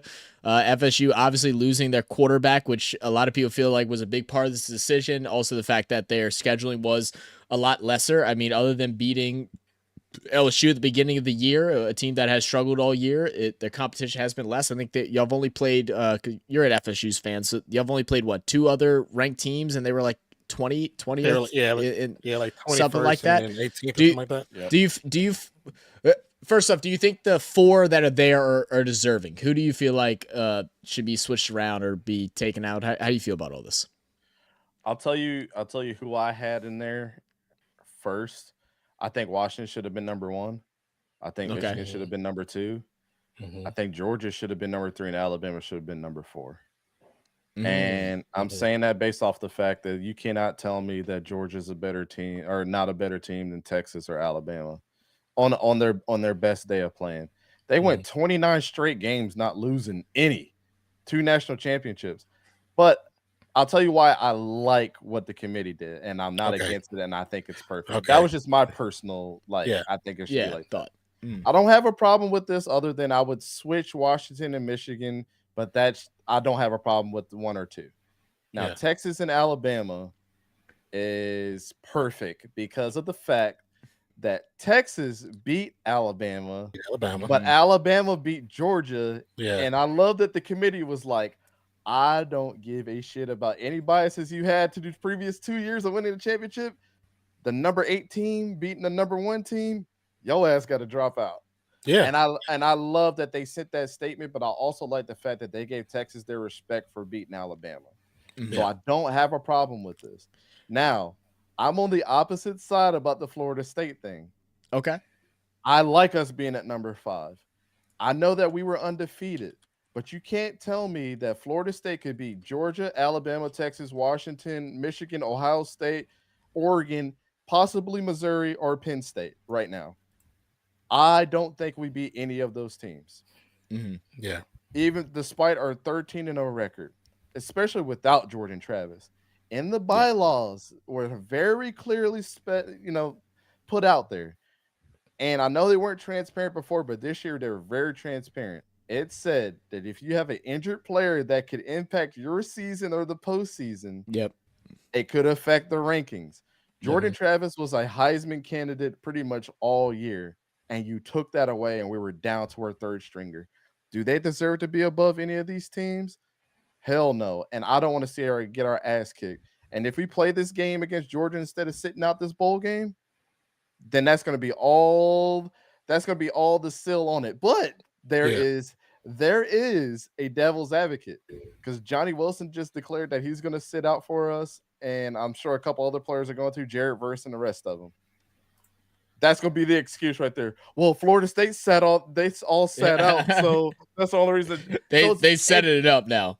They're setting it up. But here's what I think. I'm disappointed in the Seminoles, the ones that are sitting out, because now you're telling the country that we're okay with being out of the college football championship, because in any other format we would have been in. So now we're going to sit out and not try to fight for that.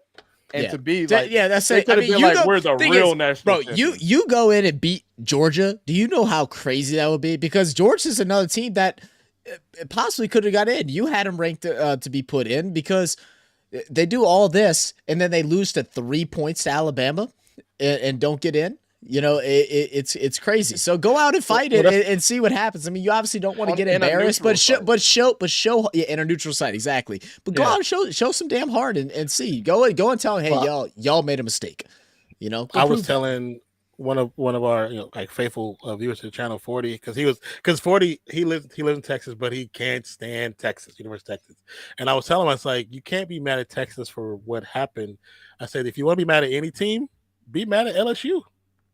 LSU, if they would have actually been more competitive against Ole Miss and more competitive against Alabama, instead of going there and throwing up goose eggs against them teams, the leverage of this for Florida, even with the QB situation, may have been a little bit different. But Florida beat them in the first game of the season. They were ranked 5. Then they go and they lose to teams that they probably should have been more competitive with.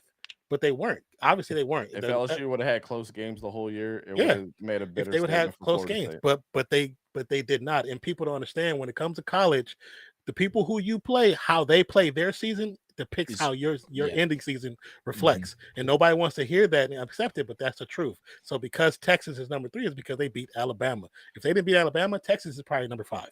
Yeah, so I'm disappointed in the Florida State players that are sitting out, because now you're just saying that it's okay to be disrespected by the rankings after everybody in the country's on your side right now. Yeah, literally everybody in the US, 80% of the people want Florida State to be in there, and they feel like they're disrespected. There's Florida State fans out there that says this is going to affect us in recruiting and the transfer portal. I said, how? Positively. It's going to affect y'all positive. They think it's negative, because they think even if we play, that doesn't mean anything if we go 13-0. We're going to a 12-team playoff next year, dummies. That's number 1. Right. And number 2, the best selling pitch for Mike Norvell and that coaching staff is to go in there and say, can you come and help us get over the hump and show what Florida State is really about? Yeah, you can help us do that, and I'm the coach to help you get it done. Bro, that would fire me up. I'd be like, hell yeah. And all those players right now in the transfer portal are on Twitter talking about that's bullcrap that Florida State didn't get in. All of them are agreeing with that. Yep. So why? So you don't think we're gonna go crazy, bro? We're gonna go crazy in the transfer portal and now. And again, just keep it moving. So who do you got winning? I got Alabama beat Michigan.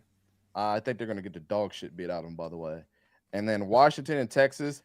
I got Washington squeaking that out. They've proven me wrong a couple times.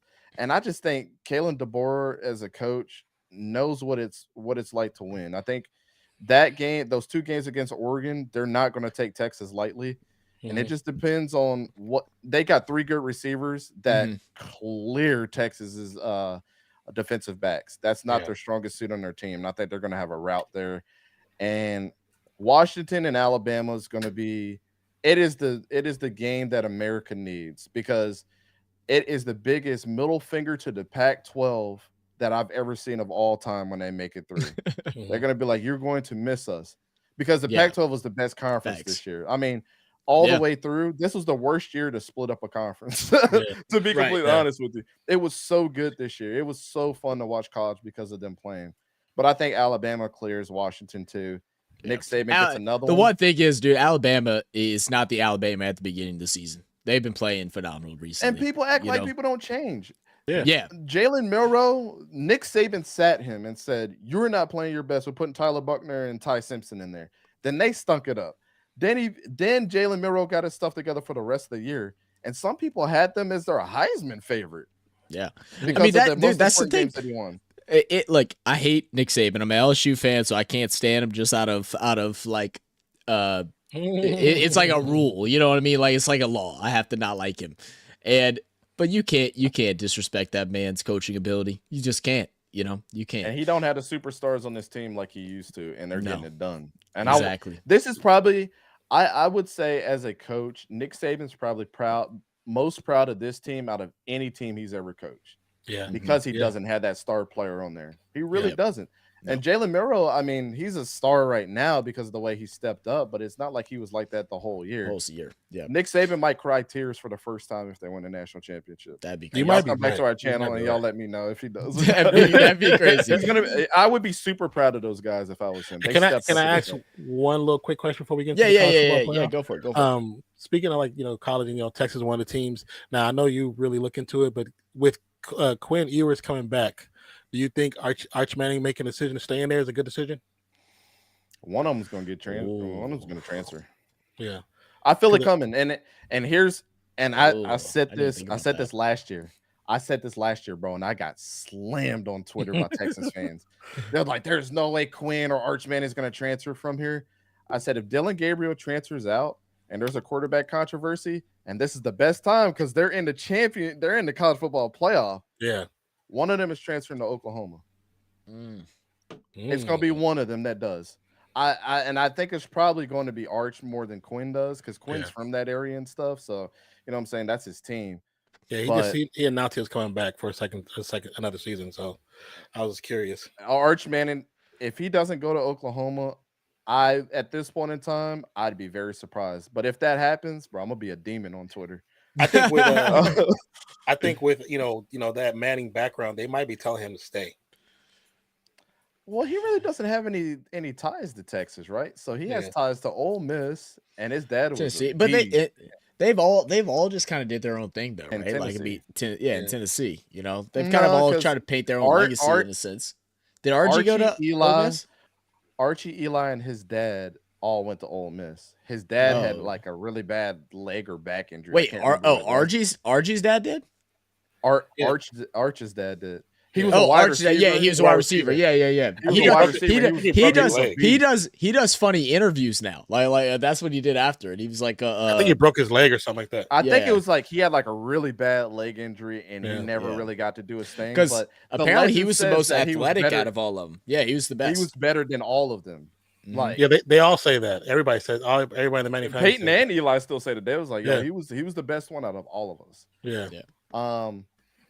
But yeah, I mean, they have strong ties to Ole Miss because of all three of them, and then they have Tennessee with Peyton. Yeah. But I think if he doesn't go to Oklahoma, he'll probably go to Ole Miss. Okay. But Jackson Dart said he's coming back for another year too. Right. So it'll be interesting. It'll be interesting. So let's go into the next one, which is just the college playoff expansion. One, do we like the expansion just in general? Yes or no? I love it. I think it makes sense. Yeah, I'm not sure why they went to 12. Okay, but that's the second question. Do we think that the jump from 4 to 12 is just too much? Like how we go from 4 to 12? Like we don't test out 8 first? Because I mean, realistically, outside of this year, it hasn't been as big of a debate on who the best 4 teams are in college football. It's like, and then all of a sudden now we're going to bring in guys that are in 12 that, man, probably shouldn't be clean the cleats of the number 1, number 2 teams in the league. Yeah, I mean, so here's the thing with the expansion. They haven't really said everything that's involved with the expansion. True. They've literally come out and said it's going to be 12 teams, and the conference champions are going to have home field advantage. Mm-hmm. So instead of a neutral site game, we're going to have home games for the conference champions. So that's what we know right now. But I had said this when they started originally tossing around the idea. And first of all, the 14 playoff was only supposed to go for like 4 years, and then they kept extending the contract for the CFP. And they're only going to be in a 12-team playoff for 2 years, and then their contract comes up again. So this might not last forever. Interesting. So we might get teased. Maybe it's just a true test because they were like, well, we don't know how this is going to go. And then we all know when it comes to these teams, they got to keep certain teams in the limelight. So if it works out where smaller teams come in and actually do damage, then that's not a good thing for them. Yeah. I mean, it's also a big thing with like how the new NIL goes. I mean, like all this is all like it's like all guessing on like why it's happening, why it's not happening, how is it going to work. I mean, all these new changes that have taken place just over the last 4 or 5 years with college football is going to be so much different. Like even just 3-4 years from now, just like you said with their contract, college football is going to look a whole lot different than what it even does now. I'll tell you this, and this is what I said should happen. I don't mind the home team playing at home. If they had the best record, they should have some type of advantage, right? Mm-hmm. Whether it be a first round bye, playing at home, whatever. The conference champions should play at home. And I think that's great for the schools too. You know how hype it would be to play at your home stadium, being the guys? Yeah. Man, you deserve that. If you were the best team, you deserve to play at home. I get that, but because I've been to bowl games, it's just a difference atmosphere when you're in a neutral city too. Yeah, that atmosphere is definitely cool. But it's only the conference champions the first round. Yeah. And then they played the neutral because they still got to have the Cotton Bowl and all that stuff, and those guys got to pay. Yeah. So it's only for the first round. So that's what makes it real cool because we've never seen that type of atmosphere before. So that's totally gonna get the fans involved. Mm-hmm. And Jesus Christ, I don't want to see those ticket numbers for whatever team is playing. Oh my God, you ain't lying. You ain't lying. But here's how I would structure because I thought 12-team was the perfect thing. If it was me, I would keep everything in place, but how I would seat them would be different. We got 10 conferences, right, in FBS. So I think that all the Power 5 guys, all the champions should get a bid in, and also all the runner-ups should get a bid in, but they're the lowest seeded teams in the bracket. So that way you can see matchups later on. If they work their way through, you might be able to see those teams again, and then we wouldn't have an Alabama-Georgia situation. Yeah. Now here's the other thing. So now that's what, 8 teams? That leaves 2 more teams behind. You got to go to the group of 5, and you grab 2 champions from there, and then that evens out your bracket. Whoever had the best record, best strength of schedule, whoever it is in the group of 5, and they get a chance to play. Now, with all that being said, we got to look at doing something to reward those 2 teams for winning their conference championships. So the group of 5, this is what I think should happen. The group of 5 conferences should work and be a sister conference to the Power 5 conferences. So like the Mountain West would be for the Pac-12, so on and so forth. Yeah. Whoever got chosen and won their conference, they got chosen for the college football playoff, they relegate one team in the upper conference to come down, and their team moves up. Man, you know how crazy that shit would be? Yeah. Teams would really be fighting. It gives them a purpose even if they lose. You know what I'm saying? I feel like whenever these big changes happening, it's like we try to guess and see what's going to happen, and we just hope that they do the right thing. It's like, just do the right thing because it could be so special. Just do it right. Yeah. Just do it right. And then just to finish things up, guys, we're gonna have a couple more questions for Dante here, and then we'll call it a day. Make sure if y'all are listening in live or if y'all are listening in post that y'all hit that like button. Make sure y'all subscribe over here to Real Fan Sports, as well as subscribe over to East Coast Gridiron. You can search them if you're live watching us now. We're dropping a link into the chat, and you go subscribe over there. Let me see if my copy and paste still works. It does not, so I'll get that up in a second with some merchandise that you can buy from ECG as well. But to start off these last couple questions, this was a one we talked about a little bit. You know, last year y'all went to the Senior Bowl, plan to go again, and you already told us that you can't wait. That it was, you know, it was something that as soon as y'all left, y'all ready to go. But I heard y'all had a fun experience.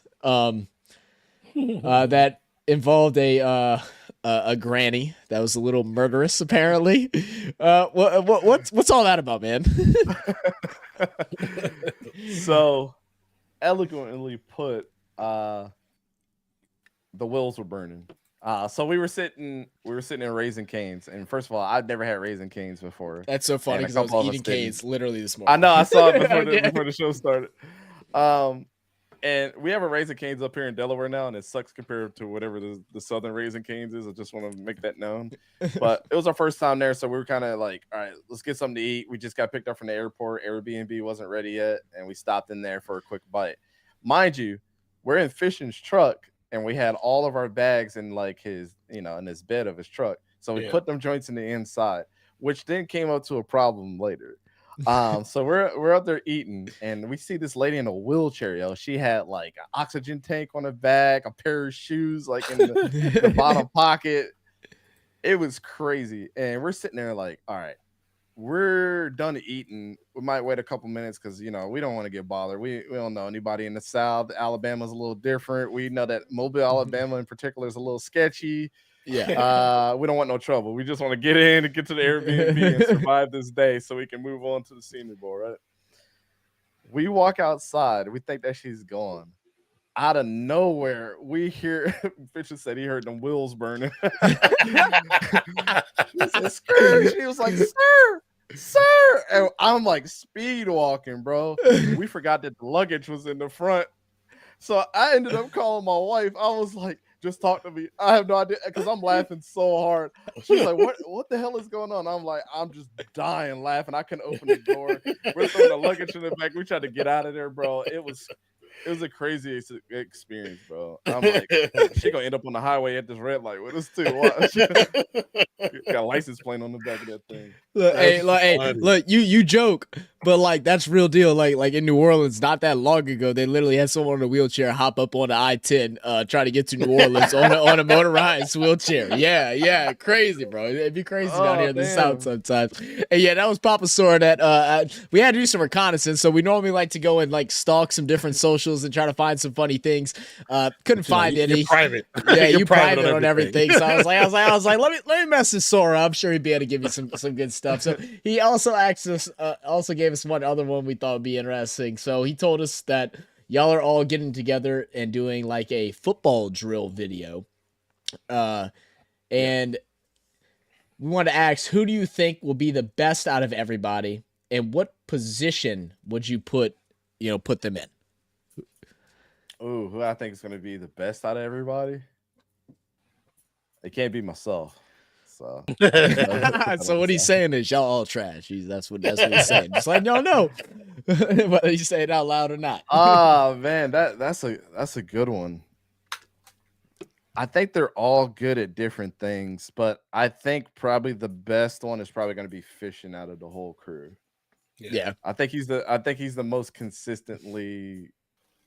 I don't know. I feel like if we did all these drills, who would come out on top? It'll probably be him. Okay. So I mean, so in general, like this is a video, I'm assuming that y'all are gonna make and post on the channel. What does it consist of? Like, what's the whole idea behind it? Yeah, I mean, we'll probably record some of it, but last year during the Senior Bowl, Monday they usually have where they do like all the measurables, like their height and their weight, and then they practice for the first time. Tuesday is another practice. Wednesday is their big like media day where they have breakfast for everybody and all the media members get to go in. and then they have their practice after, and then Thursday is another like final practice. Fridays, there's nothing. It's a rest day for the players, rest day for the media. So basically, last year we went and found a football field, and we were like, officials talk about, I'm about to kick a 50-yard field goal. I was like, you bullshitting. You're about to kick a damn 50-yard field goal. Kicking like a 37-yarder, which I was super impressed. But hey, yeah, and then we were just all playing around. Yeah. In Myrtle Beach, when we went to Coastal Carolina Stadium, we were really like doing like just different drills. Me, Hayden, Soar, Vic was out there trying to hit like the goalpost with the football, all that stuff. It was real cool. So I said, this year we got to do like, it's gonna be a bunch of us there. So now we got to do, a bunch of challenges, like who could throw the farthest, who could kick the longest field goal, 40 time. I'll be like all-time quarterback. I'll throw the routes. Who can catch off the routes the best, stuff like that. One-on-one drills. Like, and what day is that? That's for the Senior Bowl in February? Yeah. Yeah, it's still in Mobile. What day y'all do that on? You said Friday? Yeah, so I think the Senior Bowl is on February 3rd, so that'll be February 2nd. So we're just gonna find like a random park, probably the one that we did last year. Look, keep in touch because that ain't too far from me, bro. I'll come out there, bring my camera. We'll get y'all some highlights. That'd be a fun video, man. I just want to be out there and just watch y'all fools do it. I didn't even participate. I'm just gonna be like, hit me up, man. Yeah, we definitely will, man. Like I think it'll be fun. I mean, sometimes you gotta. That's like bonding time for us to talk shit about each other, you know what I'm saying? Not that's take what it's it all too about, serious, man. have fun. It's friendly competition, you know what I'm saying? But that's the stuff that like I feel like is important, too. Like, we're gonna be with each other for a week doing nothing, but I mean, it's literally we're doing work. But at night, go get something to eat. I told everybody I'm gonna take them all out to a steak dinner from all the YouTube money we've been making. We're just gonna, that's fire. Go somewhere nice and feel official for a day. You know what I'm saying? Facts, man. Facts. I mean that's cool. Cause I mean y'all all live in like different areas, right? So like this is like one, I live in Delaware, 2 different years. Pennsylvania, Soars in Florida. Fishing just moved to Alabama. Hayden's from Wisconsin, so he's flying all the way down. Logan's in North Carolina. Like, we're all over the place. Yeah. Well, that's cool to all be able to meet because me and Don have never met each other. We've been trying to plan something to get together for the first time and do things like that. It's like it's crazy. It's crazy, right here, bro. I'm saying it's crazy. You can meet the friends you meet through YouTube, internet, whatever the hell you want to call it, and it's like, oh man. I feel like I know this dude my whole life. I was actually, funny enough, a little off topic of this. I was talking to my buddy Austin, who has played games whenever me and Nan used to play games a whole bunch. And he goes, bro, it's crazy. You and Nan have literally known each other for 10 years and have never seen each other. Y'all have no idea, nothing about each other. I was like, yeah, no clue, bro. I was like, that's the homie, though. That's my brother. Like, it's one of my best friends. I've barely known a lot of these guys for a long time, but maybe that's a really bad portion of me where I'm like, I trust people until they give me a reason not to trust them. You know what I'm saying? I kind of broke into that show because of my wife too. Like she's a very trusting person, but I've kind of like we kind of took some stuff away from each other. Like, don't give people a reason not to like you just because you don't trust people. And I tell her, I'm like, don't be so gullible to trust everybody. It's a balance. There's a balance. Yeah, it's definitely a balance. So, I mean, me and Vic, and Key was with us at one point. We all went to the Penn State game one time. I picked everybody up, and we drove out there. I flew Soren he'd never seen the Eagles play, and that's his favorite team. And we went to the open practice. He flew to my house, stayed with me that weekend. He flew in another time, and we did that charity stream where we were commentating over the NCAA football for the national championship before it happened. Then we went to Myrtle Beach, and we met Hayden for the first time, so that was cool. So I pretty much met everybody outside of Logan and Tony. And Tony's kind of the newest guy, but we'll meet them for the first time in person. I just feel like that's important, man, because it definitely a lot of stuff. How many times have you gotten in a disagreement with somebody online? You're like, bro, I'll never meet this person ever in my life. But like we're literally working together and collaborating together, and it's like once you had that personal relationship, it's a lot harder to be mad at somebody's opinion when that happens and just to throw them off and think that they're an idiot. Because you know them on a personal level too. It's a lot easier to defend that person in real life as well, because they're all good dudes. Some days we disagree, but it's like Fick's a good dude. Sora's a Yeah. good dude. Hayden's a good dude. You know what I'm saying? Yeah. Like we're all a family. Right once, like you argue. said, right once you get into like outside of just like, oh, this is like a job like type thing. It's like, oh no, we're all just buddies, friends. Like we know each other's families, things we like, don't like, problems, stuff like that. You know, it's all really cool. Because I've done this. Because I've done YouTube. I did YouTube for a while, like did totally different thing. Y'all wouldn't be able to tell by how I look now. I'm so damn skinny. But I used to have like a workout channel and different things like that. And I've had, man, I had people that I met up with in Louisville, Hawaii, and that would like we went on vacation to Hawaii. They brought us to all the locals and areas and stuff like that. The local gym showed us around. You know, it showed us how to really, you know, do things. It's just cool experience being able to go through all that. Yeah, before I did podcasting, I was a streamer on Twitch. Didn't really have a big following. I had like 200 subscribers, but I had loyal people that used to come through. Yeah. Totally not football people because I don't see them. Yeah. But like I tried out for the Challenger series and Overwatch and all that. Oh, yeah. Oh no shit! Oh damn! Oh, Yeah. see that. All right, now look, we're about to. We've been trying to create this. You know, goes for everybody that's watching our membership only streams that we're wanting to try and bring something different. That's a way to interact with our members, those that you know help support us and also spend their hard-earned money and you know whether it's $1.99 or if it's one of our higher memberships to give y'all a way to interact, get to know us better. We've done a gaming stream a couple of weeks back. We plan on doing more things like that, as well as like some sports debate shows and different things that may have some cash prizes and stuff like that. We're just working out all the kinks. But Overwatch is a game that me and Non like a lot. So we're going to have to get your ass in and you're going to have to come carry us one day. I'm just letting you know. I haven't played. Man, I haven't played in a while since they released the new one. I mean, I played it heavy for like the first 3 months, and I'm not gonna call him Cassidy, bro. Like I was a McCree. I was a McCree main. McCree. Okay. I was a Widowmaker main. Yeah. Hanzo. Then I started venturing into some tanks, so I started getting into Zarya a little bit. And then when Junker Queen came out, I was mad heavy on her. Like I knew she wasn't meta. That's when I first started. Was right when I liked her out. kit. It was just so fun to play her kit. You know what I'm saying? Yeah. And then I got into some Ana, but I'm really just I'm a DPS main. I mean, I'm a Moira one trick. Moira, she was super fun to play too. Yeah. I'll tell you, there's 2 characters that I can't play because my brain just does not work like that. And it's not the fact that I can't flick and look crazy. I mean, you have to on like PC, but there's 2 characters that I just can't wrap my brain around. I'm so envious of the people that can play them good. Genji and fucking Tracer. I'll say I can't do Genji. I'm horrible at Genji. Especially and everybody's Genji, saying that he's like a cheat good. code, like especially whenever he was super buffed a good up. Genji and I make sucked you with him. Leave the lobby. Yeah. Oh yeah. Like when I was playing, I played a top 500 match one time. Didn't get there very often. I think I got there one time. Yeah. And what's his name was in there? Shadowburn was in the game. Mm-hmm. And you know, Shadowburn was like the #1 Genji for a long time. He made me leave the lobby, bro. I'm like, this dude's on my ass every time I spawn. Yeah.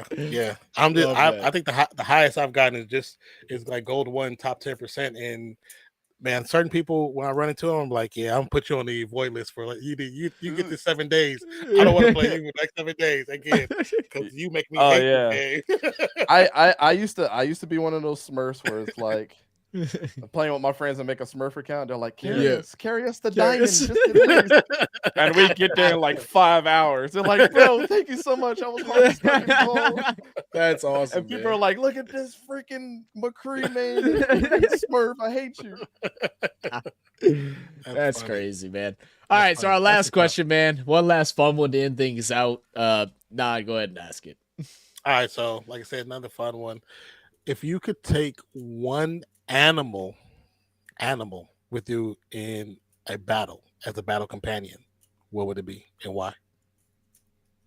Oh, an animal and a battle companion as a battle companion? As a battle companion. That is a good question. Because this is not your favorite pet, so you really got to think about like. He wanted to say his pit that he was talking about earlier, but he already told us that thing ain't aggressive. She wouldn't hurt a fly. Especially this one dog we had. He wouldn't hurt a fly, man. He was so stupid. Dang, as a battle companion, I would probably this is going to sound crazy, but it's never like the big enemies that you can get away from, because usually you can outrun them if you're pretty fast or find a maneuver. It's always the smaller ones that run into packs, and you also need somebody that's got your back in places that you can't see. Yeah. So I would probably say some big bird like a falcon or bald Oh, eagle. okay. Actually, that's okay. actually not bad. I'm about to That's say not no bad. one said a bird yet. Okay, a little Yeah. fly advantage. I like it. I like it. Yeah, because I mean, you never know what's going to attack you from the top or them little small enemies that you can't see. But if you got a falcon or something that's there, and you got like a snake that's rolling up on you, Gauging them eyes out. it's never like I said, it's never like Gouging. the big enemies that get you. It's always a small cobra or something bite you when you least expect it. You're like, damn, I ain't even died to a tiger. I died to a bitch ass cobra. Like a scorpion got my ass, bro. I poison. I'm done. and birds are super loyal too. Yes. So They you want a actually- good they really companion? are. My dude's got Yeah. like some details in it, bro. He's got an essay ready to write, like if we really asked him for it. Well, I Man, mean, look, in Asia, they have the falconers who train the falcons to kill the like coyotes and stuff. Mm-hmm. Yeah. Oh yeah, their talons can Yeah. kill bigger animals too. Oh, They yeah. just slice you up to death and make you bleed out. The, It's not like always you're always the funniest thing that I ever learned, like with animals, I was doing some like service hours at a dog shelter or whatever, and they had this one dog, and the person that worked there like knew too much about animals, and it's this little tiny ugly dirty dog, like wasn't but this big. And they're like, you know, that thing's like a killer in Russia, right? I'm like, what do you mean? They're like, because it's so small, it kills bears, because bears can't hit it. It gets underneath their belly and eats it from the inside, from its stomach in, and kills them. And they're like, they're known as the bear killer. And I'm like, that little disgusting, nasty looking thing, like that thing would be killing bears. I'm like, all right, whatever, man, nature. But look, hey, I guess the honorable mention would be as well, if you wanted one of those, yeah, give would it be to a silverback gorilla, man. I mean, if you that's- wanted yeah. to, if They you wanted to go the bad. opposite way, yeah, I mean, you're not going to take it down with just a pistol or something. You're going to keep coming at you, and they get real mad, and they're loyal. They got too. intelligence. I mean, They got they're intelligence, loyal. and they got They're loyal, intelligence. too. You know. Yeah, and they're intelligent.